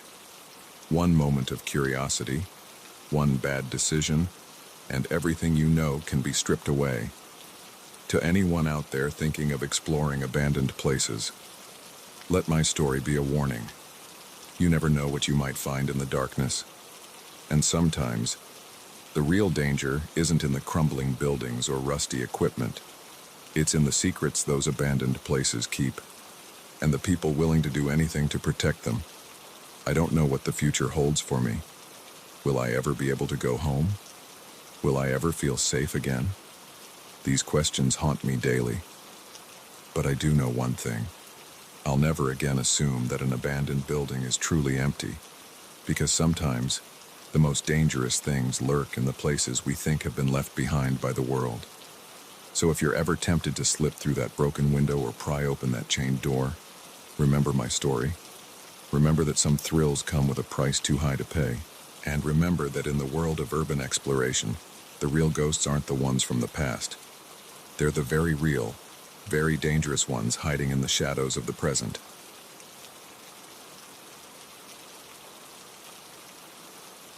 The moment I discovered the hidden door in my basement, I knew my life would never be the same. But I never imagined it would lead me into a nightmare that would haunt me for years to come. My name's Emma, and I just bought my first house, a charming Victorian fixer-upper on the outskirts of town. It was a dream come true. a place of my own where I could finally put down roots after years of apartment living. The previous owner had been eager to sell, practically giving it away. I should have known it was too good to be true. I'd been living in the house for about a month, slowly unpacking and making it my own. The basement was the last frontier, a cluttered space filled with dusty boxes and forgotten junk from the previous owner. I'd been putting off tackling it, but finally decided it was time to face the mess. I was sorting through a pile of old magazines when my hand brushed against something cold and metallic behind a stack of boxes. Curious, I pushed the boxes aside and found myself staring at a small, ornate door handle.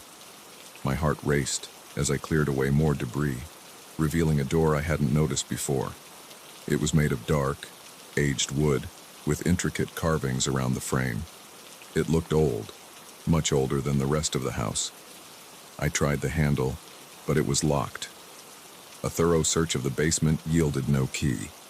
Frustrated but intrigued, I went upstairs to grab my toolbox. Whatever was behind that door, I was determined to find out. It took some doing, but I finally managed to jimmy the lock open.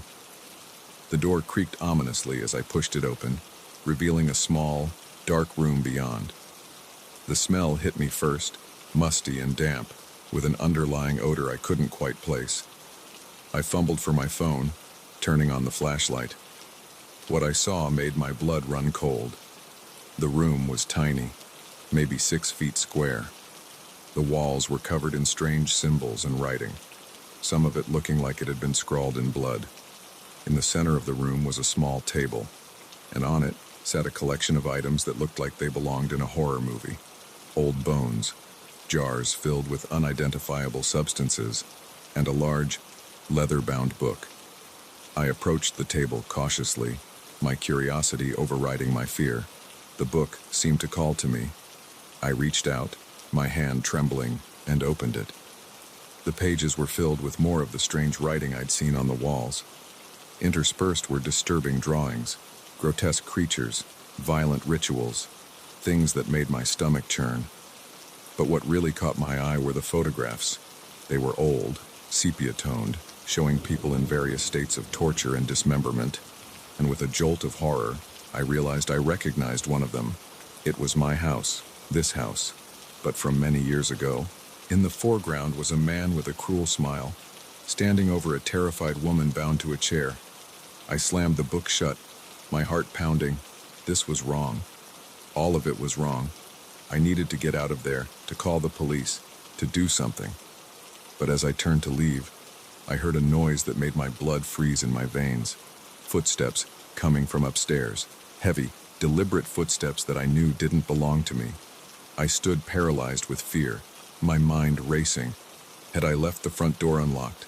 No, I was sure I hadn't. So how? The footsteps were moving now, heading towards the basement stairs. I looked around frantically for a place to hide, but the room was too small, too exposed. In desperation, I ducked behind the open door, pressing myself against the wall. It was a pathetic hiding spot, but it was all I had. The basement door opened, and the footsteps descended the stairs. They were slow, measured, as if the person knew exactly where they were going. I held my breath as they approached the hidden room. Please, I thought, please don't let them find me. But luck wasn't on my side.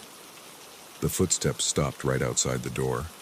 There was a moment of terrible silence, and then a voice spoke, deep, gravelly, and filled with malice. I know you're in there, it said. I can smell your fear. I couldn't help it. I let out a small whimper. The voice chuckled, a sound that sent shivers down my spine. Come out, wherever you are, it sing-songed. Don't make this harder than it needs to be. My mind raced. Maybe if I stayed quiet, they'd think they were mistaken and leave.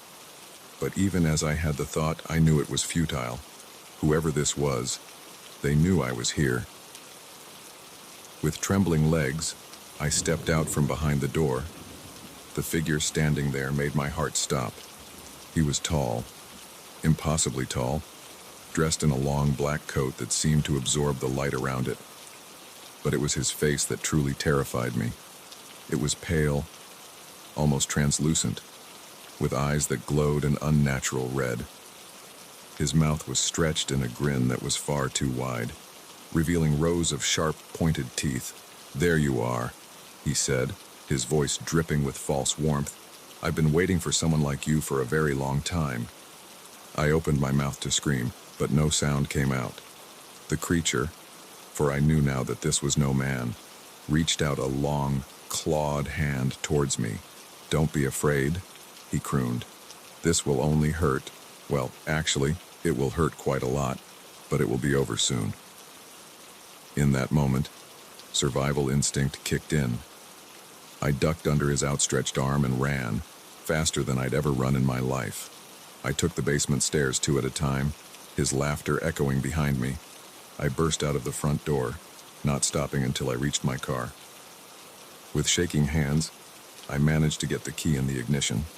As I peeled out of the driveway, I saw him standing on the porch, that terrible grin still on his face. He raised a hand in a mocking wave as I sped away. I drove for hours, too terrified to stop. It wasn't until the sun started to rise that I finally pulled over at a rest stop, my hands shaking as I turned off the engine. What had I seen? What was that thing? And more importantly, what was I going to do now? I couldn't go to the police. What would I tell them? That I'd found a secret room full of occult items and been chased out of my house by a monster. They'd think I was crazy. In the end, I decided to go to a hotel. I needed time to think, to process what had happened. But as the days passed, I found myself jumping at every shadow, convinced that the creature from my basement was going to find me. I couldn't sleep. Every time I closed my eyes, I saw that terrible grin, those glowing red eyes. I lost weight, my appearance becoming gaunt and haggard. After a week, I knew I couldn't go on like this. I had to face whatever was in that house.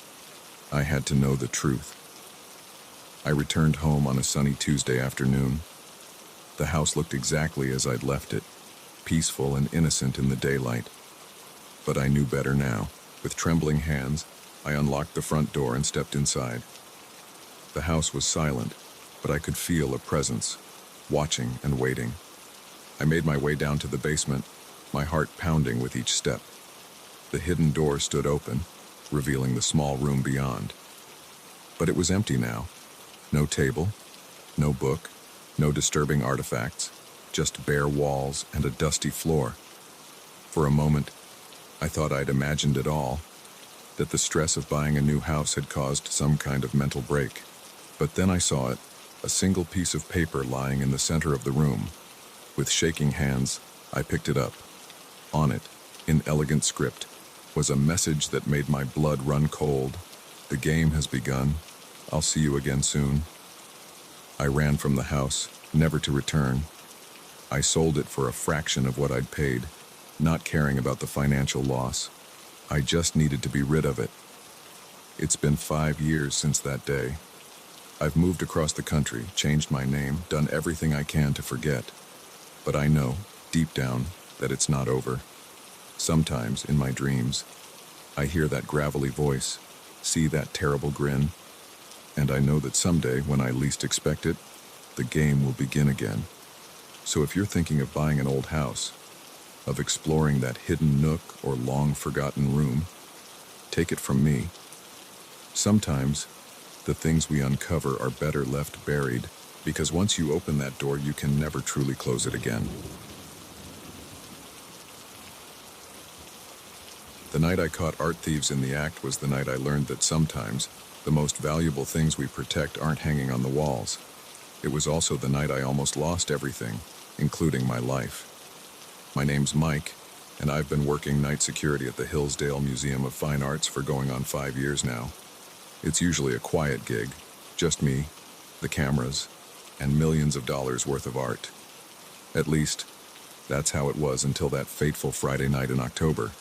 I'd just started my shift, settling into the small security office with a thermos of coffee and the novel I'd been working my way through all week. The museum was eerily quiet, as always. just the soft hum of the climate control system and the occasional creak of the old building settling. Around midnight, I started my first round.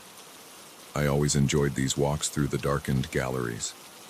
There was something magical about seeing the artwork in the dim emergency lighting, like I was getting a private showing of some of the world's greatest masterpieces. I was in the modern art wing when I first noticed something was off. It was subtle, just a faint scratching sound coming from somewhere ahead. I paused, straining my ears. There it was again, followed by what sounded like a whispered curse. My heart started to race. In 5 years, I'd never encountered anything more exciting than a tripped motion sensor.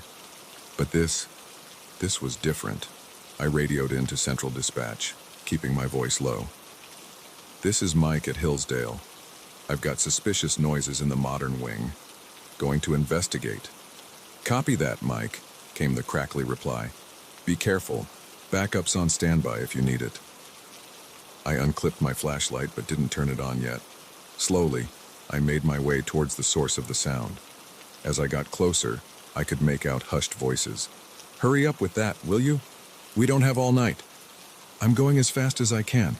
This security system is more complicated than we thought." I peered around a corner, and my blood ran cold. 3 figures dressed in black were huddled around the case containing our prize exhibit, a priceless Picasso on loan from a private collector. One of them was working on the case's lock, while another held some kind of electronic device. The third kept watch, his head swiveling back and forth. I ducked back behind the corner, my mind racing. This was really happening. Art thieves, right here in my museum. I'd trained for this, but now that it was actually happening, I felt woefully unprepared. I reached for my radio to call for backup, but hesitated. What if they heard me? They'd be gone before help arrived, taking the Picasso with them. Taking a deep breath, I made a decision. I had to stall them, keep them here until the police arrived. It was risky, but I couldn't let them get away with this. I stepped out from my hiding spot and flashlight raised. "Freeze! Security!" The thieves whirled around, startled. For a moment, nobody moved. Then everything happened at once. The one by the case lunged for a bag on the floor. The one with the electronic device threw it at me. I ducked, and it shattered against the wall behind me. The third, the lookout, came at me with surprising speed. I managed to sidestep his first swing, but his second caught me in the gut, knocking the wind out of me. I stumbled back, gasping for air. "Grab the painting and let's go," one of them shouted. Through watering eyes, I saw them working frantically to open the case. I had to do something, fast. I fumbled for the panic button on my belt, pressing it repeatedly.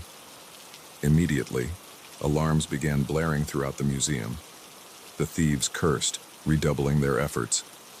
I staggered to my feet, determined to stop them. But the lookout was on me again, throwing me against a nearby sculpture.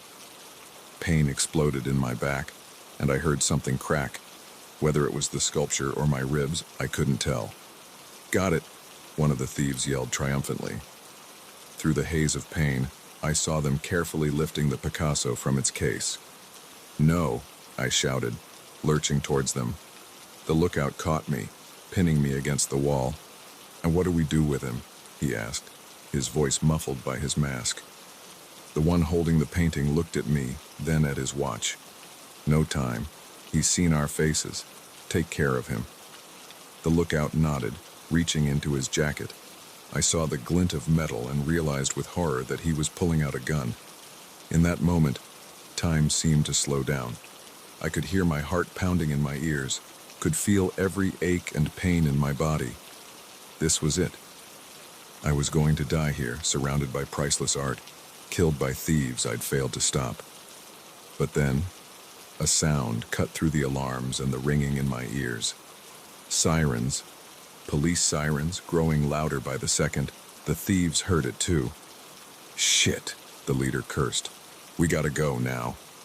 The one holding me hesitated, the gun still pointed at my chest.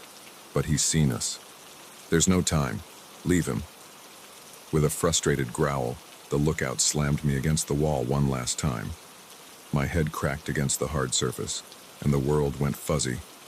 I slid to the floor, fighting to stay conscious. Through blurry vision, I saw the thieves running towards the emergency exit, the Picasso tucked carefully under one of their arms. With the last of my strength, I grabbed for the nearest thing I could reach, a small modern art sculpture made of twisted metal. I hurled it at the retreating figures. By some miracle, it hit its mark. The sculpture tangled in the legs of the thief carrying the painting. He went down hard, the Picasso flying from his grasp. "Leave it!" the leader shouted as the fallen thief scrambled for the painting. The sirens were deafening now, right outside the building.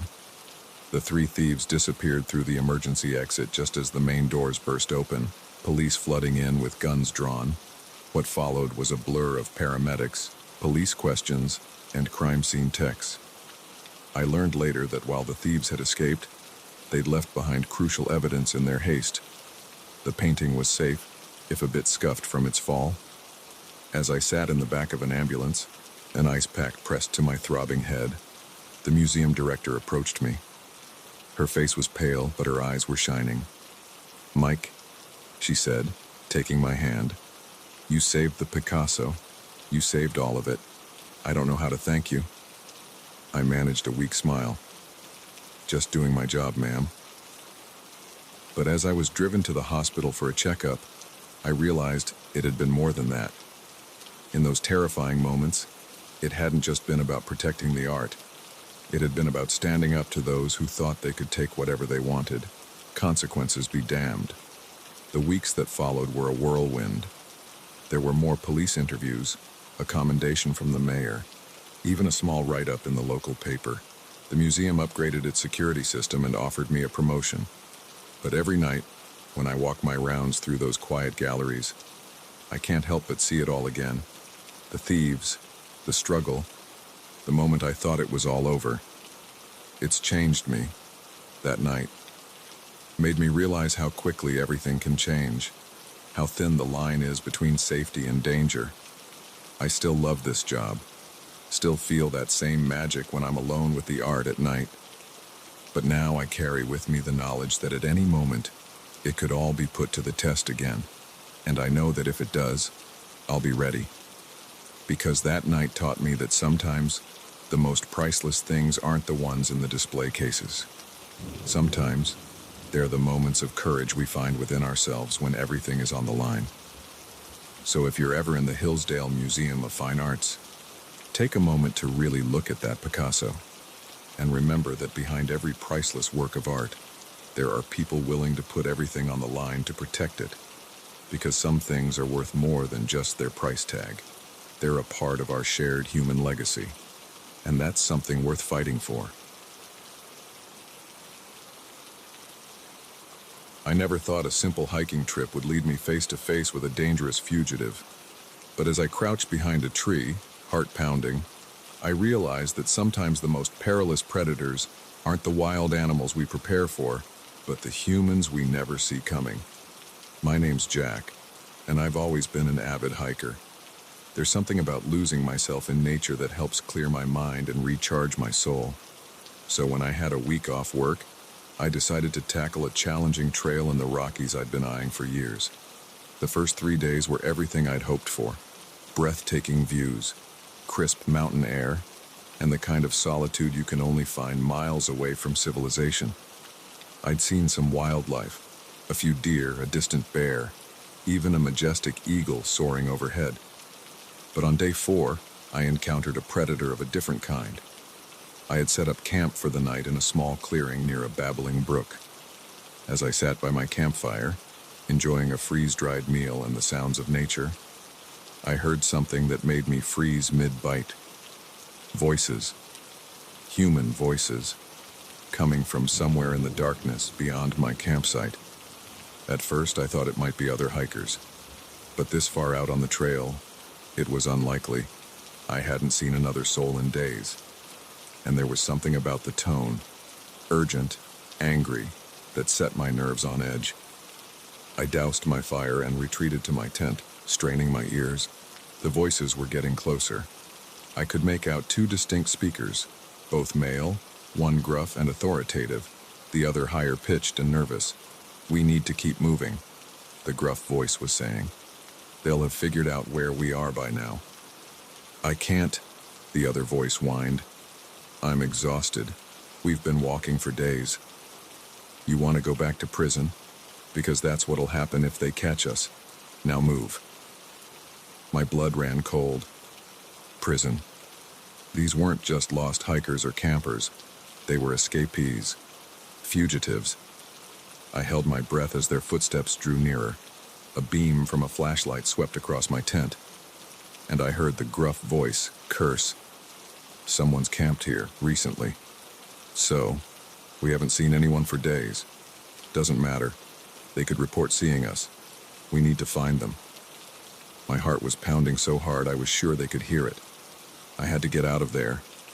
But how? My car was a 2-day hike away, and in the darkness, I'd be at a severe disadvantage.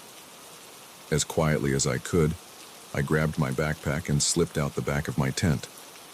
The fugitives were on the other side, their flashlight beams dancing through the trees as they searched the area. I crept away from my campsite, using the sound of the brook to mask any noise I might make, but I'd only gone about 50 yards when I heard a shout. "Hey, there's someone over there." I ran. Branches whipped at my face as I crashed through the underbrush, the sounds of pursuit close behind. I had no idea where I was going.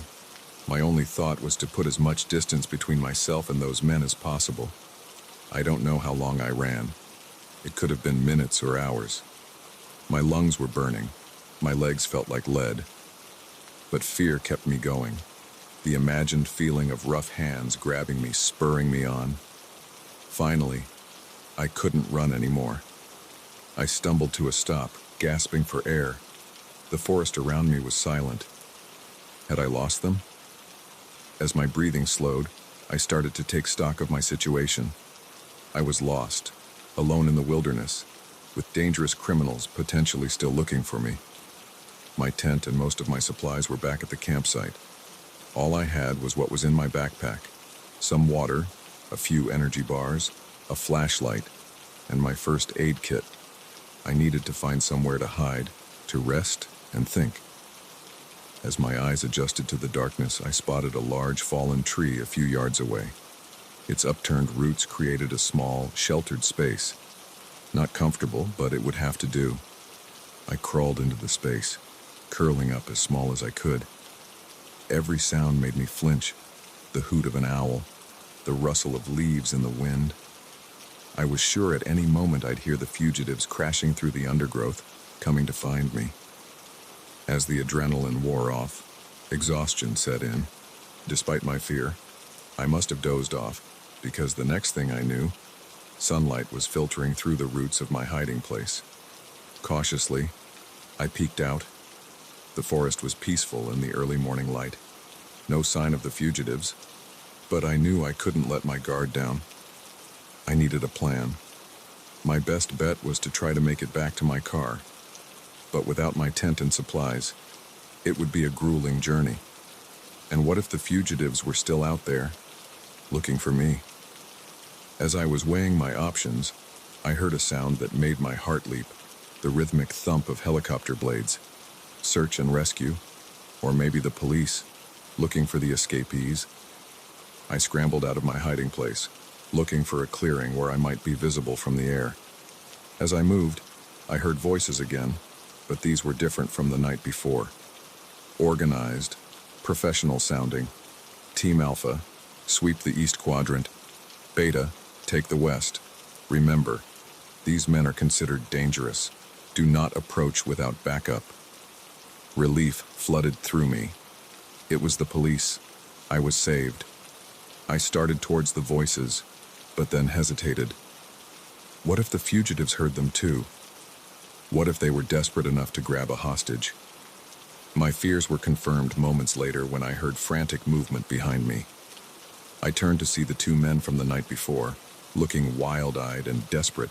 The gruff-voiced one spotted me and his eyes narrowed. "You," he growled. "You brought them here, didn't you?" I backed away, hands raised. No, I swear, I'm just a hiker. I don't want any trouble. Well, you've found it, he said, advancing on me. Looks like we've got ourselves a ticket out of here, eh, Jimmy? The other man, Jimmy, looked uncertain. I don't know, Frank. Maybe we should just shut up, Frank snapped. He turned back to me. You're coming with us. One wrong move and you'll regret it. My mind raced. I couldn't let them take me hostage, but they were bigger than me and probably armed. I needed to stall, to keep them here until the police found us. Okay, I said, trying to keep my voice steady.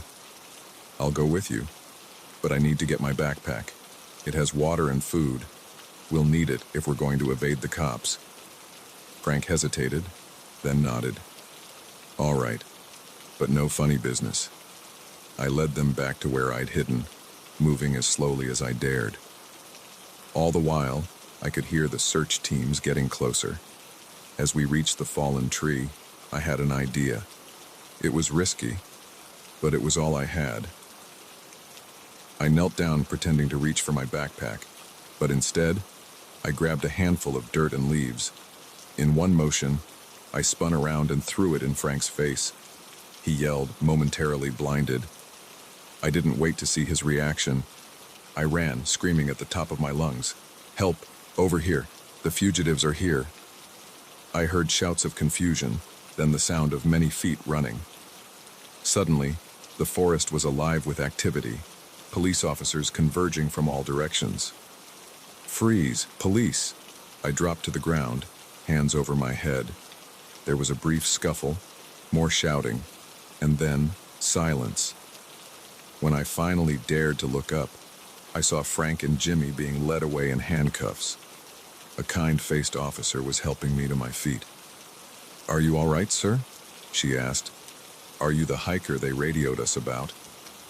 I nodded, suddenly feeling lightheaded with relief. Yes, that's me. I found them. Or they found me, I guess. The next few hours passed in a blur of statements and medical checkups. I learned that Frank and Jimmy had escaped from a medium-security prison several states over. They'd been on the run for weeks. As I was finally cleared to leave, the officer in charge approached me. You did good out there, he said. Not many people would have kept their cool like that. You should be proud. I managed a weak smile. I was terrified the whole time. He chuckled. That's what bravery is, son. Being scared, but doing the right thing anyway. As I was driven back to my car, I couldn't help but reflect on the past 24 hours. I'd gone into those woods looking for solitude and found more danger than I'd ever encountered in my life. But I'd also found a strength in myself I didn't know I had. I'd faced my fears and come out the other side. I still love hiking, still find peace in the wilderness. But now I carry with me the knowledge that danger can come in many forms, and that sometimes the most important survival skill is keeping a cool head in a crisis. So if you're ever out in the wild and hear something that doesn't quite fit, trust your instincts. Because sometimes the most dangerous animals in the forest walk on two legs, and the most important trails we blaze are the ones that lead us to discovering our own courage. The moment I saw the shadowy figures moving around the cabin, I knew this peaceful getaway had turned into a fight for survival. What started as a simple house-sitting job became a night of terror that would haunt me for years to come. My name's Sarah, and I'm a grad student trying to make ends meet.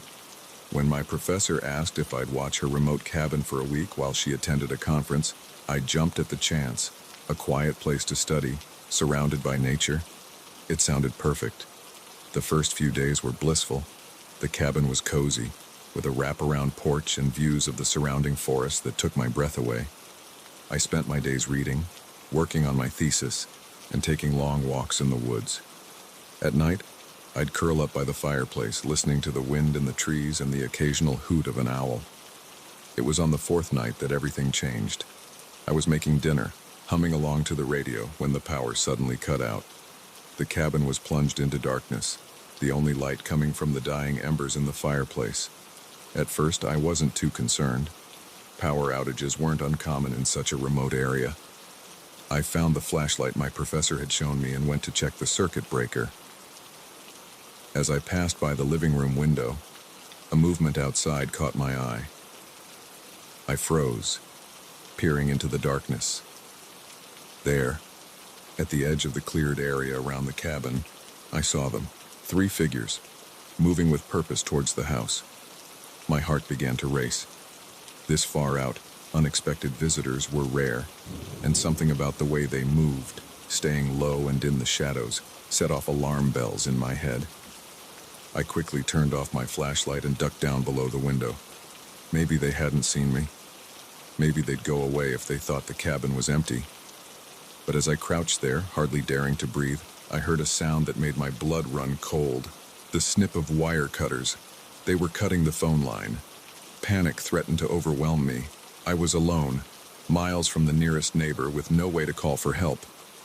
My cell phone was useless out here, no signal for miles. I had to think. What were my options? I could try to run, but in the dark forest, I'd be at a disadvantage. They probably knew these woods better than I did. Hiding seemed like the best option, but where? As I heard the creak of footsteps on the porch, I made my decision. I grabbed my backpack, shoving in a bottle of water and some granola bars. Then I slipped into the root cellar my professor had shown me in case of bad storms. I pulled the heavy door closed just as I heard the sound of breaking glass. They were inside. The root cellar was small and musty, lined with shelves of canned goods and old gardening equipment. I wedged myself into a corner behind some boxes, trying to calm my breathing. Above me, I could hear them moving around the cabin, the thud of drawers being opened, the crash of things being overturned. What were they looking for? Check everywhere, a gruff voice commanded. The boss says it's got to be here somewhere. What about the girl? Another voice asked. My heart nearly stopped. They knew I was here. Find her, the first voice growled. She might have seen where the old lady hid it. Hide what? What could my professor have that these men wanted so badly? I heard the cellar door creak open and held my breath. Flashlight beams swept the room, passing over my hiding spot once, twice. I squeezed my eyes shut, certain that at any moment I'd be discovered. But then the door closed and I heard receding footsteps. They hadn't seen me. For now, I don't know how long I sat there in the dark, every muscle tense, straining to hear what was happening above. It felt like hours.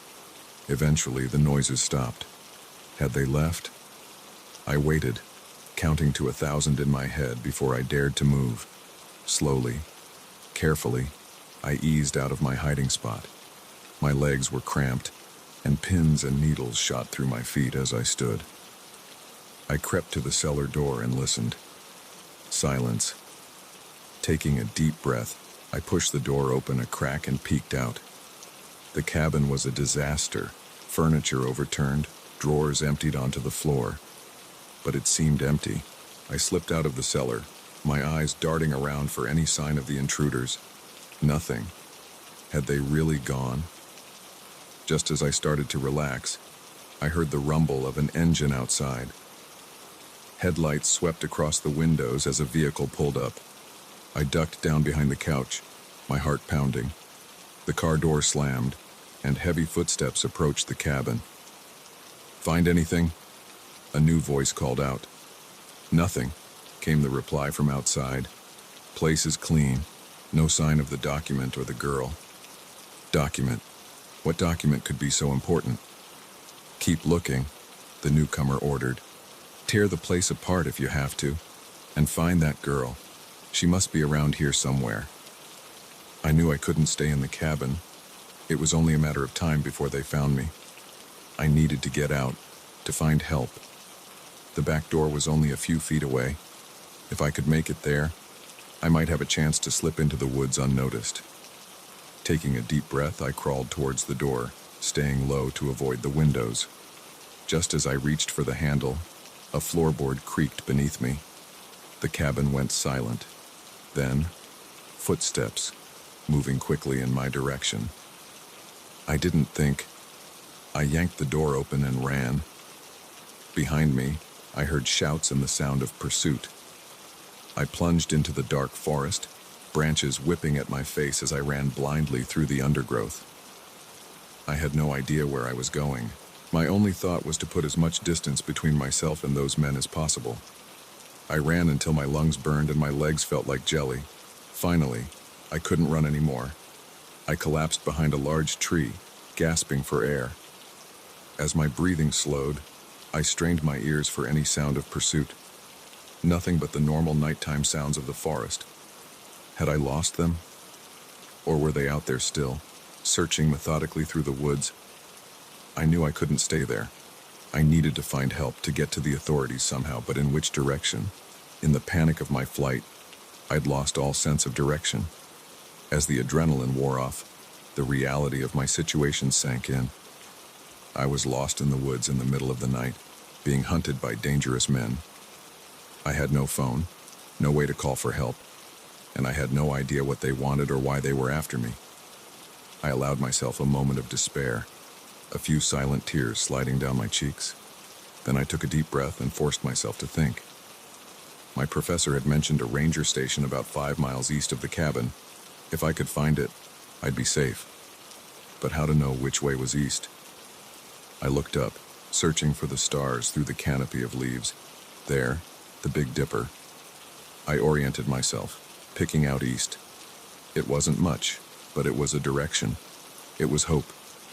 Gathering my remaining strength, I set off. I moved as quietly as I could, constantly looking over my shoulder, jumping at every snapping twig or rustle of leaves. I walked for what felt like hours.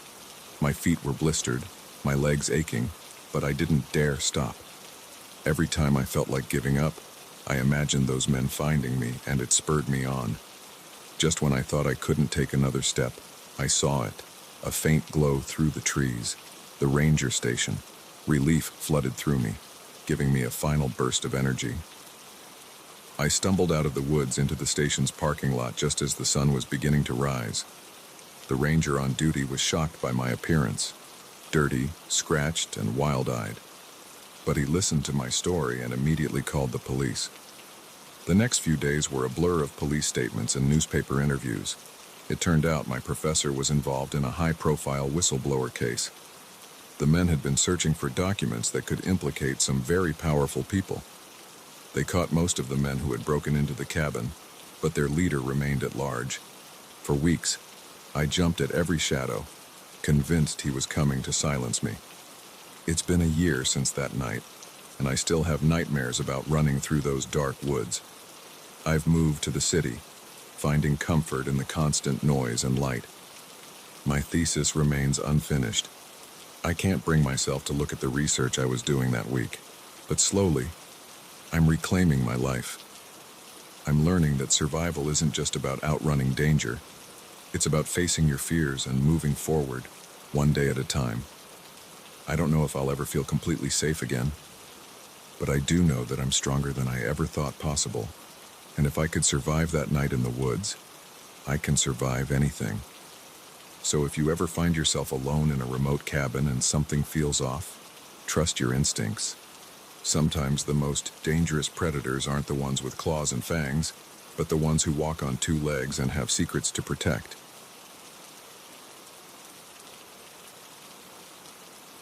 The moment I heard those hushed voices coming from the supposedly empty floor, I knew my mundane job as a night janitor had just become a front row seat to something sinister. What I discovered that night would change my life forever, plunging me into a world of danger I never knew existed. My name's Dave, and I've been working nights at Apex Corporation for the past 3 years. It's not a glamorous job, but it pays the bills and gives me time to work on my novel during the quiet hours. At least, that's what I thought until that fateful Tuesday night. I was on the 37th floor, mopping the endless expanse of polished tiles, when I heard it. Voices, low and urgent, coming from the executive boardroom. At first, I thought I was imagining things. This floor was supposed to be empty. Hell, the whole building was supposed to be empty except for security and us cleaning staff. Curiosity got the better of me. I crept closer to the boardroom, my heart pounding so loud I was sure they'd hear it. As I neared the door, left slightly ajar, the voices became clearer, The shipment arrives tomorrow night. A deep voice was saying, "We need to make sure everything's in place." "What about the feds?" Another voice asked, higher pitched and nervous. "They've been sniffing around lately." "Leave them to me," the first voice replied, a hint of menace in his tone. "I've got people in place. They won't be a problem." My blood ran cold. This wasn't just some late-night meeting. This was something illegal, something dangerous. I must have made a noise, a gasp, a shift of my weight, because suddenly the voices stopped. I heard chairs scraping against the floor. "Did you hear that?" the nervous voice asked. "Check it out," the deeper voice commanded. Panic surged through me. I looked around frantically for a place to hide. The hallway was long and open, with nowhere to conceal myself. In desperation, I ducked into a nearby supply closet, pulling the door closed just as I heard footsteps approaching. Through the thin crack between the door and the frame, I saw a man in an expensive suit walk past, his head swiveling as he scanned the hallway. My heart was pounding so hard, I was sure he'd hear it. After what felt like an eternity, he returned to the boardroom. "Nothing out there," I heard him say. Must have been the wind or something. I stayed frozen in that closet, barely daring to breathe, as the meeting continued. They talked about shipments, payoffs, and taking care of people who got in their way. It was like something out of a crime movie, except this was real, and I was trapped in the middle of it. Finally, after what seemed like hours, I heard them preparing to leave. I waited until their footsteps had faded and the elevator dinged in the distance before I dared to emerge from my hiding spot. My mind was racing. What should I do? Go to the police? But what if these people had connections in law enforcement, like they'd hinted? What if they found out I was the one who reported them? I finished my shift in a daze, jumping at every sound, convinced that at any moment those men would return and discover that I'd overheard them. By the time I clocked out at 6 a.m., I'd made a decision. I needed proof before I went to the authorities. The next night, I came to work with a small voice recorder hidden in my pocket. It was a risk, but I needed evidence.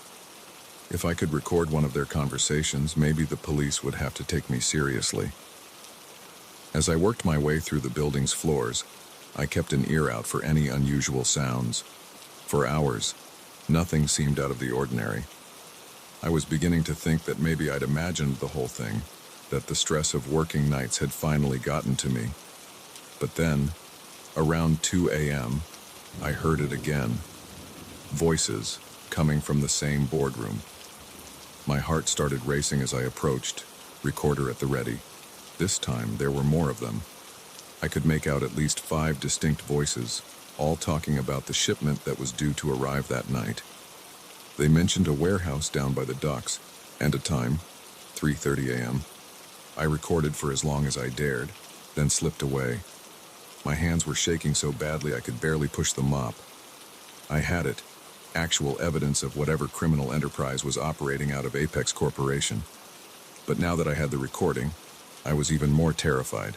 If they found out, I was as good as dead. I needed to get this information to the authorities immediately. I made my way to the ground floor, planning to slip out early and head straight to the police station. But as the elevator doors opened, my heart sank.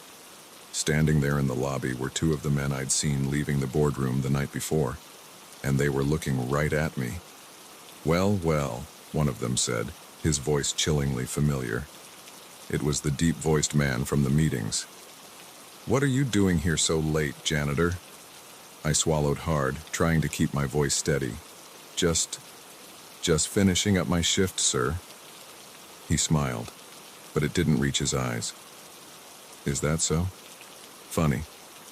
I could have sworn I saw you up on the 37th floor earlier, but that's not part of your usual routine, is it?" They knew. Somehow, they knew I'd been listening. "I think you'd better come with us," the other man said, reaching for my arm. In that moment, survival instinct took over. I shoved my mop cart at them, causing them to stumble. In the confusion, I bolted for the emergency exit, I burst out into the cool night air, running as fast as I could. I could hear shouts behind me, the sound of pursuit growing closer. The streets were nearly empty at this hour, just a few late-night revelers and early-morning workers.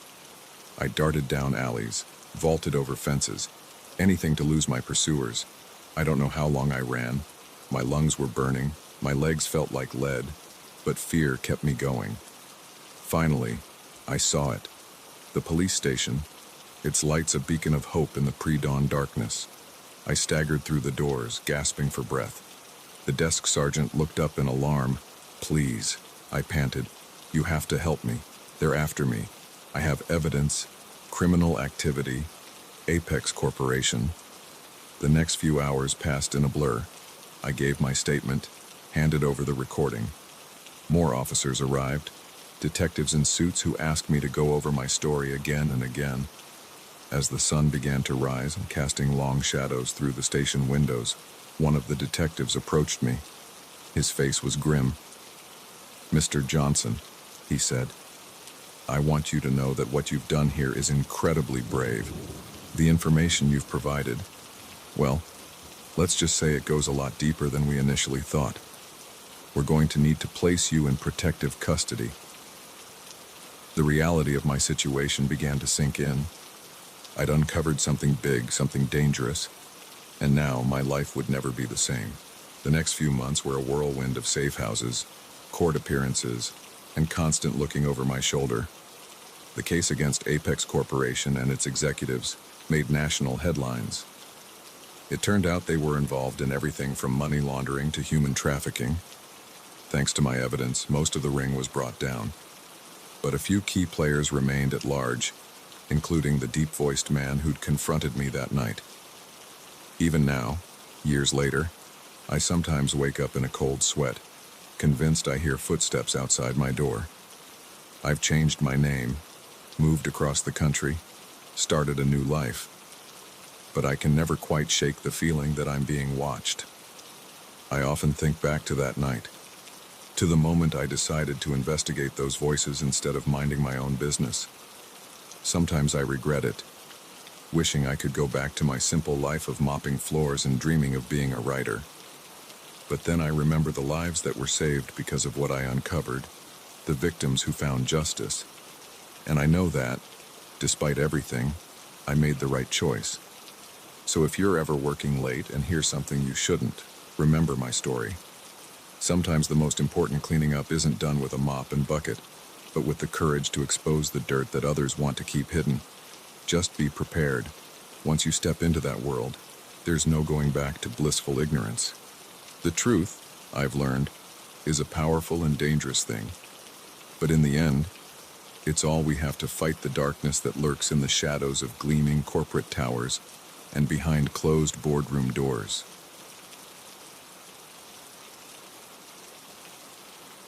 The day we moved into our dream home, I never imagined we'd be sharing it with the nightmares of its past. But as the walls whispered their secrets and shadows moved of their own accord, we realized that some houses never truly let go of their former occupants. I'm Emily, and my husband Jack and I had been searching for the perfect family home for months. When we stumbled upon the old Victorian on Maple Street, it seemed too good to be true. Spacious rooms, a sprawling backyard, and a price that was surprisingly within our budget. We were so excited, we barely listened to the real estate agent's rushed explanation about the previous owner's hasty departure. The first few weeks were blissful. We painted walls, arranged furniture, and started to make the house our own.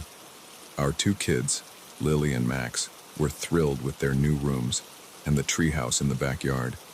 It felt like we'd finally found our forever home. But then, little things started happening. At first, it was easy to dismiss. A door closing on its own, objects not quite where we'd left them. We laughed it off as forgetfulness or the quirks of an old house. It was about a month after we'd moved in that things took a turn for the unsettling. I was in the kitchen, preparing dinner, when I heard what sounded like footsteps upstairs. Heavy, deliberate steps, moving from room to room. "Jack," I called out, assuming he'd come home early from work. No response. I climbed the stairs, a sense of unease growing with each step. The second floor was empty, all the doors closed. As I stood there, puzzled, I heard a child's laughter coming from behind me. I whirled around, expecting to see Lily or Max, but the hallway was empty. That night, I mentioned it to Jack. He looked concerned but tried to rationalize it. Old houses make weird noises, Em. It's probably just settling. But the incidents kept piling up. Lily complained about someone whispering her name when she was alone in her room. Max's toys would be arranged in strange patterns when we woke up in the morning. And more than once, I caught glimpses of shadowy figures out of the corner of my eye, always vanishing when I turned to look. It all came to a head one stormy night, about 2 months after we'd moved in.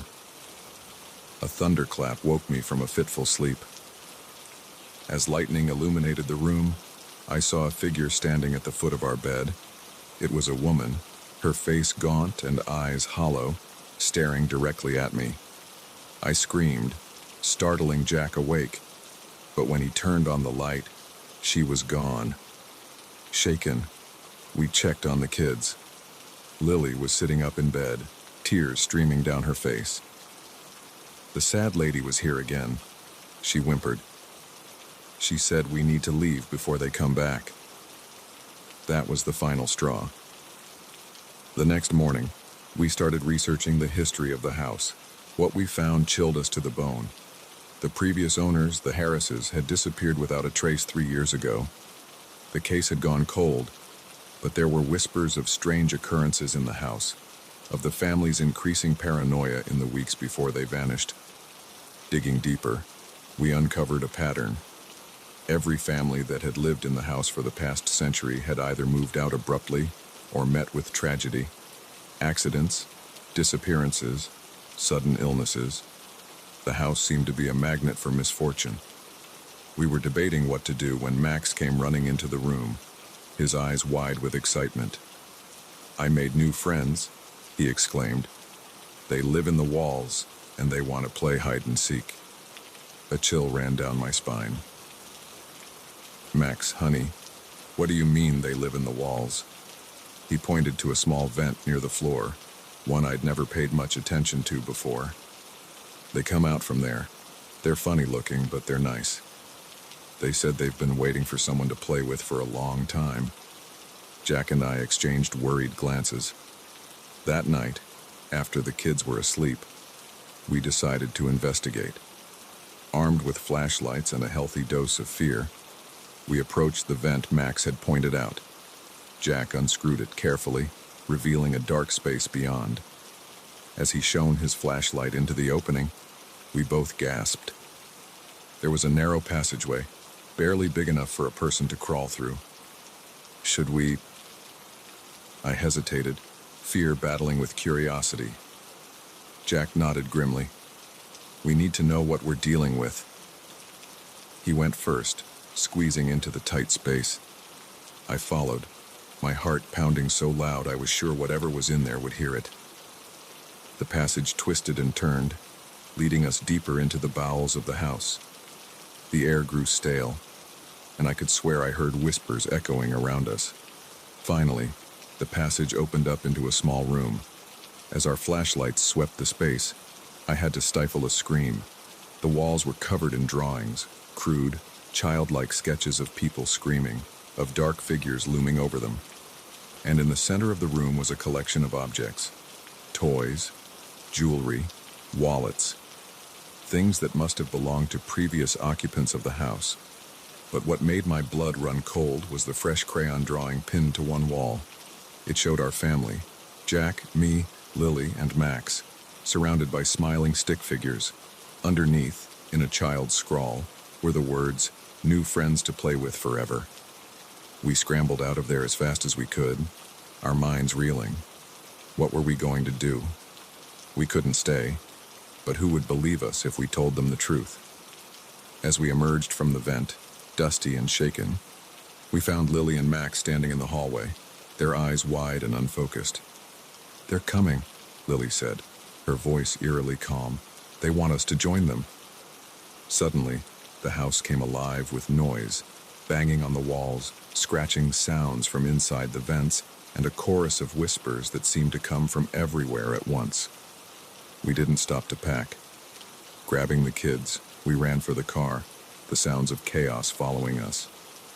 As we peeled out of the driveway, I looked back at the house. In every window, I could see faces, dozens of them, pressed against the glass, watching us leave. We drove through the night, not stopping until we were several states away. We left everything behind, our possessions, our jobs, our lives, but we had each other, and we were safe. That's all that mattered. It's been a year since that night. We've started over in a new town, in a new house, a newly built one, with no history and no hidden passages in the walls. But sometimes, I still wake up in the middle of the night, certain I can hear whispers coming from the vents, or see shadows moving just out of sight. We never reported what happened to the authorities. Who would believe us? But I often think about that house on Maple Street, still standing, still looking for its next unsuspecting family. I wonder about the Harrises and all the others who came before us. Are they still there, trapped in the walls, forever seeking new playmates? I've learned that some houses are more than just wood and nails. Some have a life of their own, a hunger that can never be satisfied. And sometimes, the most dangerous monsters are the ones we invite into our homes, thinking we're the ones moving in when really, we're the ones being consumed. So, if you're ever house hunting and you find a place that seems too good to be true, perfect location, great price, but with a history that's a little too vague, think twice. Listen to the walls, watch the shadows, because you never know who or what you might be sharing your dream home with. And if you hear whispers in the night or see movement out of the corner of your eye, don't ignore it. Don't try to rationalize it away. Sometimes, the smartest thing you can do is run, leaving everything behind. Because some things are worth more than a house. Your family, your sanity, your soul. We were lucky. We got out before it was too late. But I often wonder about the next family that will move into that house on Maple Street. Will they hear the whispers? Will they see the shadows? Or will they become just another set of faces pressed against the windows, watching and waiting for new friends to join them in the walls?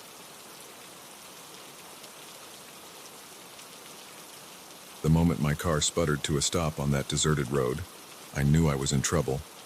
But when the Good Samaritan pulled over to help, I realized that sometimes the real danger isn't being stranded, it's being rescued by the wrong person. My name's Sarah, and I've always prided myself on being independent and self-reliant. So when my beat-up Honda started making weird noises halfway through my cross-country road trip, I figured I could handle it.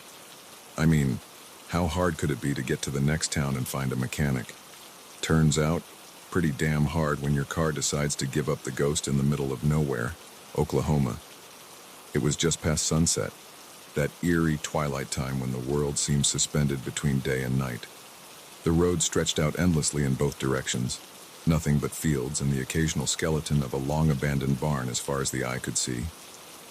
I popped the hood and stared at the engine, willing it to reveal its secrets. But let's be real. I wouldn't know a carburetor from a catalytic converter if my life depended on it.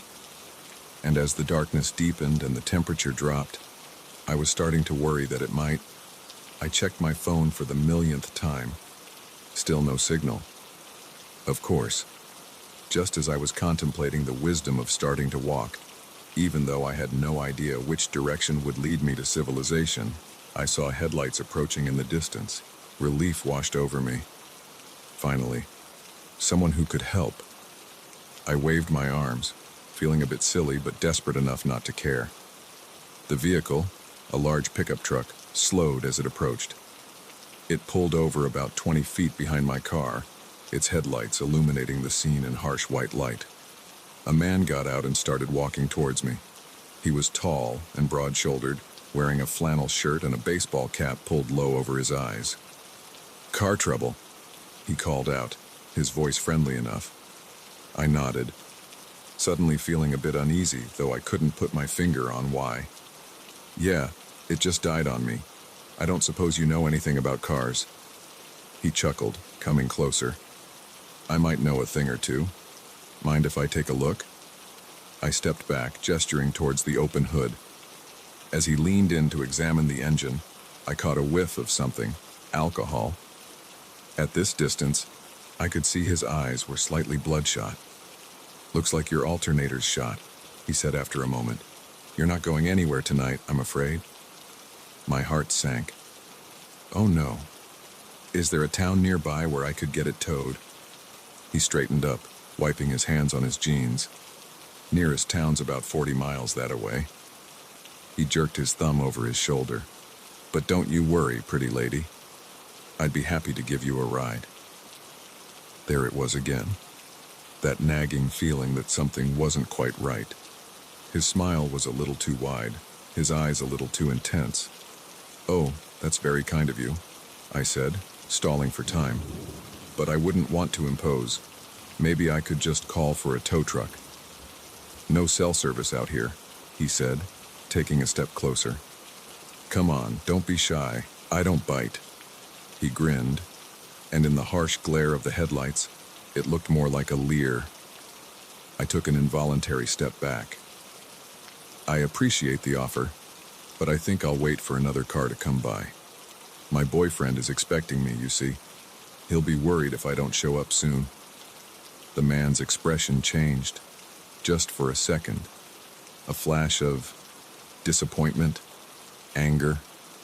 It was gone so quickly I thought I might have imagined it. Boyfriend, huh? He said, his tone still light, but with an undercurrent of something that made the hairs on the back of my neck stand up. Well, we wouldn't want to keep him waiting. Are you sure I can't persuade you to accept a ride from old Chuck? It's mighty cold out here. I forced a smile, trying to keep my voice steady. I'm sure, but thank you. I'll be fine.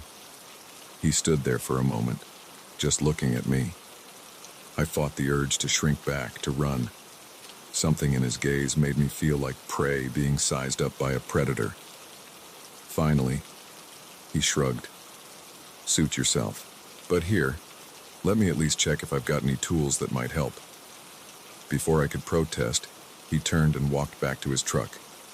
I watched, my heart pounding, as he opened the passenger side door and leaned in. That's when I saw it. In the cab of his truck, illuminated by the interior light, was a collection of items that made my blood run cold. Rope, duct tape, what looked like a hunting knife. In that moment, I knew with absolute certainty that if I got into that truck, I would never be seen again. Chuck straightened up, turning back towards me with something in his hand. I didn't wait to see what it was. I ran. I heard him shout behind me, his voice no longer friendly but filled with rage. The sound of heavy footsteps told me he was in pursuit. I ran faster than I ever had in my life, my lungs burning, my legs pumping. But where was I running to? There was nothing out here but fields and darkness. I veered off the road, hoping the uneven terrain would slow him down. I could hear him crashing through the tall grass behind me, getting closer. Just when I thought my legs would give out, I saw it. An old barn, its weathered frame a darker shadow against the night sky. It was my only chance. I put on a final burst of speed, reaching the barn just as I heard Chuck's labored breathing right behind me. I yanked the door open and threw myself inside, slamming it shut and fumbling for a lock, a latch, anything. There was nothing. The old door didn't even fit properly in its frame anymore. I backed away, looking frantically for a place to hide. The barn was mostly empty, just some old farm equipment and piles of moldy hay. The door burst open, and there was Chuck, silhouetted against the night sky. His cap was gone, his hair wild, and in his hand was a wicked-looking knife. Now, why'd you have to go and do that? He panted, his eyes gleaming with a mixture of rage and excitement. We could have had such a nice time together. I grabbed the nearest object, an old pitchfork, and held it out in front of me. "Stay back," I yelled, my voice shaking despite my best efforts. "I swear I'll use this." He laughed, a chilling sound that echoed in the empty barn. Feisty. I like that. Makes it more fun. He lunged forward, faster than I would have thought possible for a man his size. I swung the pitchfork, more out of reflex than any real plan. By some miracle, it connected. Chuck howled in pain as one of the tines scraped across his face, drawing blood. I didn't wait to see what he'd do next. I bolted past him, back out into the night. But where could I go? My car was useless, and I was in the middle of nowhere. As I ran, a memory surfaced, an old episode of some true crime show. It said that if you were being chased, you should run towards lights, towards civilization. I searched the horizon desperately. There, in the distance, a faint glow. It could be a farmhouse, a gas station, anything. It was my only hope. I ran towards it, ignoring the burning in my lungs, the ache in my legs. Behind me, I could hear Chuck crashing through the fields, cursing loudly.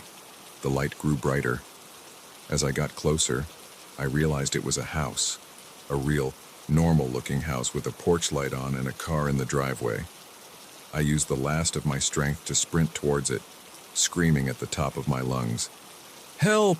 Please, somebody help me!" The porch light flickered on, and the front door opened. An elderly couple peered out, looks of confusion turning to alarm as they saw me running towards them, followed by the hulking figure of Chuck. "Call the police," I gasped as I reached them. "Please, he's trying to kill me." The old man didn't hesitate. He ushered me inside and slammed the door, locking it securely. His wife was already on the phone with 911. We watched through the window as Chuck reached the edge of their property. He stood there for a moment, staring at the house with undisguised fury. Then, as the sound of sirens began to wail in the distance, he turned and ran back towards the road. The police arrived a few minutes later, but Chuck and his truck were long gone. They took my statement and put out an APB, but I knew the chances of catching him were slim. As I sat on the old couple's couch, wrapped in a blanket and sipping tea with shaking hands, the reality of what had almost happened began to sink in. If I had accepted that ride, if I hadn't seen the contents of his truck, if I hadn't found that barn or this house, it's been 6 months since that night. They never caught Chuck, though there have been reports of similar incidents in other states. I still have nightmares sometimes, still find myself looking over my shoulder more often than I'd like to admit. But I also find myself appreciating life more. Every day feels like a gift, a second chance I nearly didn't get. I'm more cautious now, yes, but also more aware of the kindness of strangers, real kindness, not the false friendliness of predators. So if you're ever stranded on a dark road and someone stops to help, trust your instincts. If something feels off, it probably is. It's better to be alone than in the wrong company. And remember, sometimes the real heroes aren't the ones who offer a ride, but the ones who open their doors to a stranger in need. Be safe out there. The world can be a dangerous place, but it's also full of good people. The trick is learning to tell the difference.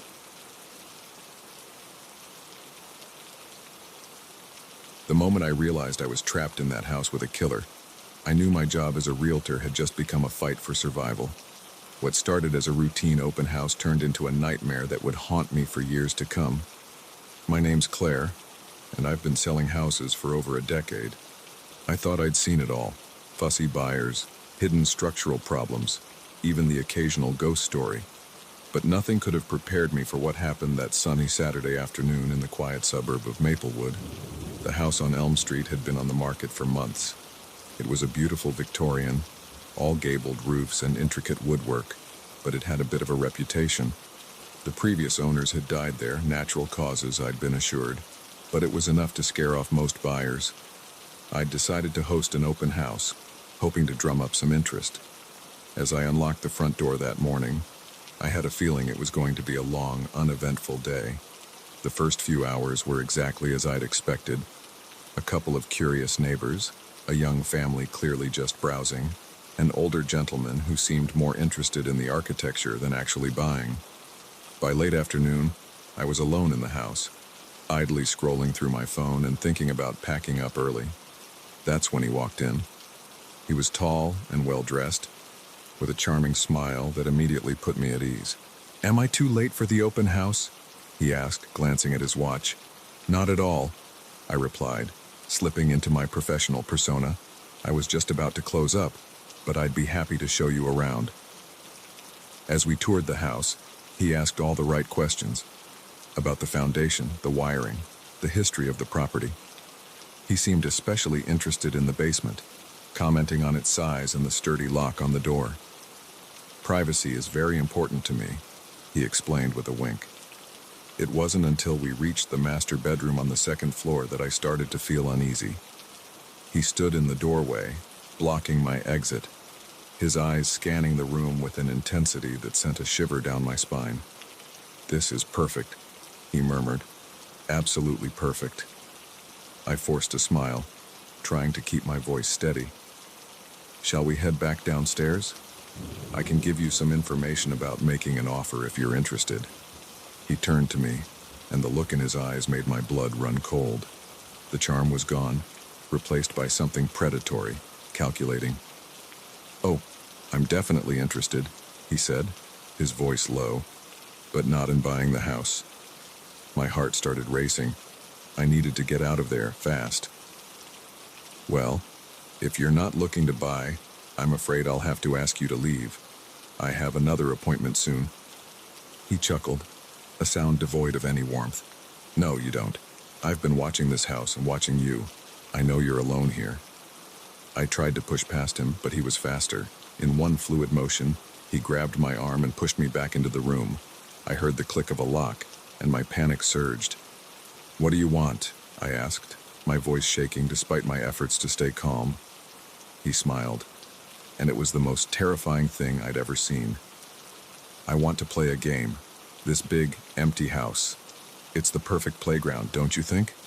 I looked around frantically for a weapon, anything I could use to defend myself. But the room had been staged for the open house. There was nothing personal, nothing heavy or sharp. "People will be looking for me," I said, trying to sound more confident than I felt. "My office knows I'm here." He shook his head, almost sadly. "No, they don't. You were going to leave early, remember? No one's expecting to hear from you until Monday." My blood ran cold as I realized he was right. I'd told my boss I might close up early if it was slow. No one would miss me for days. "Now," he said, pulling a knife from his jacket pocket, "shall we begin?" What followed was the most terrifying game of cat and mouse I've ever experienced. I managed to dodge past him and out of the bedroom, but I quickly realized I was trapped. He had locked and blocked the front door somehow, and the windows were all sealed shut, a charming original feature that I had praised to potential buyers just hours earlier. I ran from room to room, trying to find a way out, all the while hearing his footsteps, his taunting voice. Come out, wherever you are," he called, like this was all some twisted game of hide and seek. At one point, I thought I had outsmarted him. I hid in a hall closet, holding my breath as I heard him walk past. But just as I was about to breathe a sigh of relief, the door flew open. He had been waiting, silent, for me to relax. I screamed and shoved past him, my fear giving me strength I didn't know I had. I ran for the stairs, my only thought to get to the second floor, to find a room with a window I could break. I made it to the guest bedroom and slammed the door shut, wedging a chair under the handle. I could hear him coming up the stairs, his footsteps slow and deliberate. He knew I had nowhere to go. With shaking hands, I tried to open the window. It was painted shut, decades of layers sealing it firmly in place. I looked around desperately for something to break the glass. That's when I saw it, an old fireplace poker leaning against the decorative fireplace. I grabbed it just as the door began to splinter under his assault. "You're only making this harder on yourself," he called through the crack in the door. "Why don't you just accept it?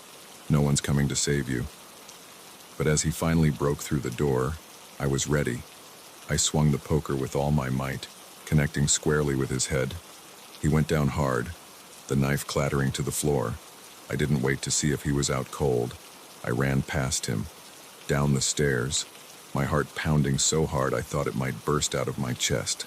I made it to the front door and yanked on the handle, but it wouldn't budge. I could hear him groaning upstairs, starting to stir. In desperation, I grabbed a heavy candlestick from the entryway table and smashed it against the small window pane in the door. The glass shattered, and I reached through, not caring as the jagged edges cut into my arm. I managed to unlock the door just as I heard him stumbling down the stairs. I burst out onto the porch, screaming for help at the top of my lungs. A neighbor out walking his dog saw me and immediately called 911. Within minutes, the quiet street was filled with police cars and ambulances. They caught him trying to escape through the backyard. It turned out he was wanted in 3 states for similar attacks. The police found evidence in his car that suggested I wasn't his first target, and I certainly wouldn't have been his last. The aftermath was a blur of hospital visits, police statements, and therapy sessions. I couldn't sleep for weeks, jumping at every sound, seeing his face every time I closed my eyes. It's been 2 years since that day. I don't work in real estate anymore. I couldn't face the thought of being alone in empty houses. But slowly, I'm rebuilding my life. I've become an advocate for realtor safety, speaking at conferences and pushing for better protections for agents working alone. Sometimes I drive past that house on Elm Street. It's occupied now, a young family bringing new life to the old rooms. They don't know what happened there, and I hope they never have to. I often think about how close I came to being another statistic, another mysterious disappearance. If I hadn't found that fireplace poker, if the neighbor hadn't been walking his dog at that exact moment. But I try not to dwell on the what-ifs. Instead, I focus on the lessons I learned. Trust your instincts, always have an escape plan, and never underestimate the strength you have inside you, even in the most terrifying moments. To my fellow realtors out there, please be careful. That charming potential buyer might not be what they seem. Always let someone know where you are. Consider bringing a colleague to open houses. It might seem like overkill, but believe me, it's better to be overly cautious than to find yourself living a nightmare. And to everyone else, remember that bravery isn't about not being afraid. It's about facing that fear and fighting through it. We're all stronger than we know. Sometimes it just takes a life or death situation to realize it. I survived that day on Elm Street. I outsmarted a killer and lived to tell the tale. It's not a story I ever wanted to have, but it's mine. And if sharing it can help keep even one person safe, then maybe some good can come from that terrifying game of cat and mouse in an empty house on a sunny Saturday afternoon.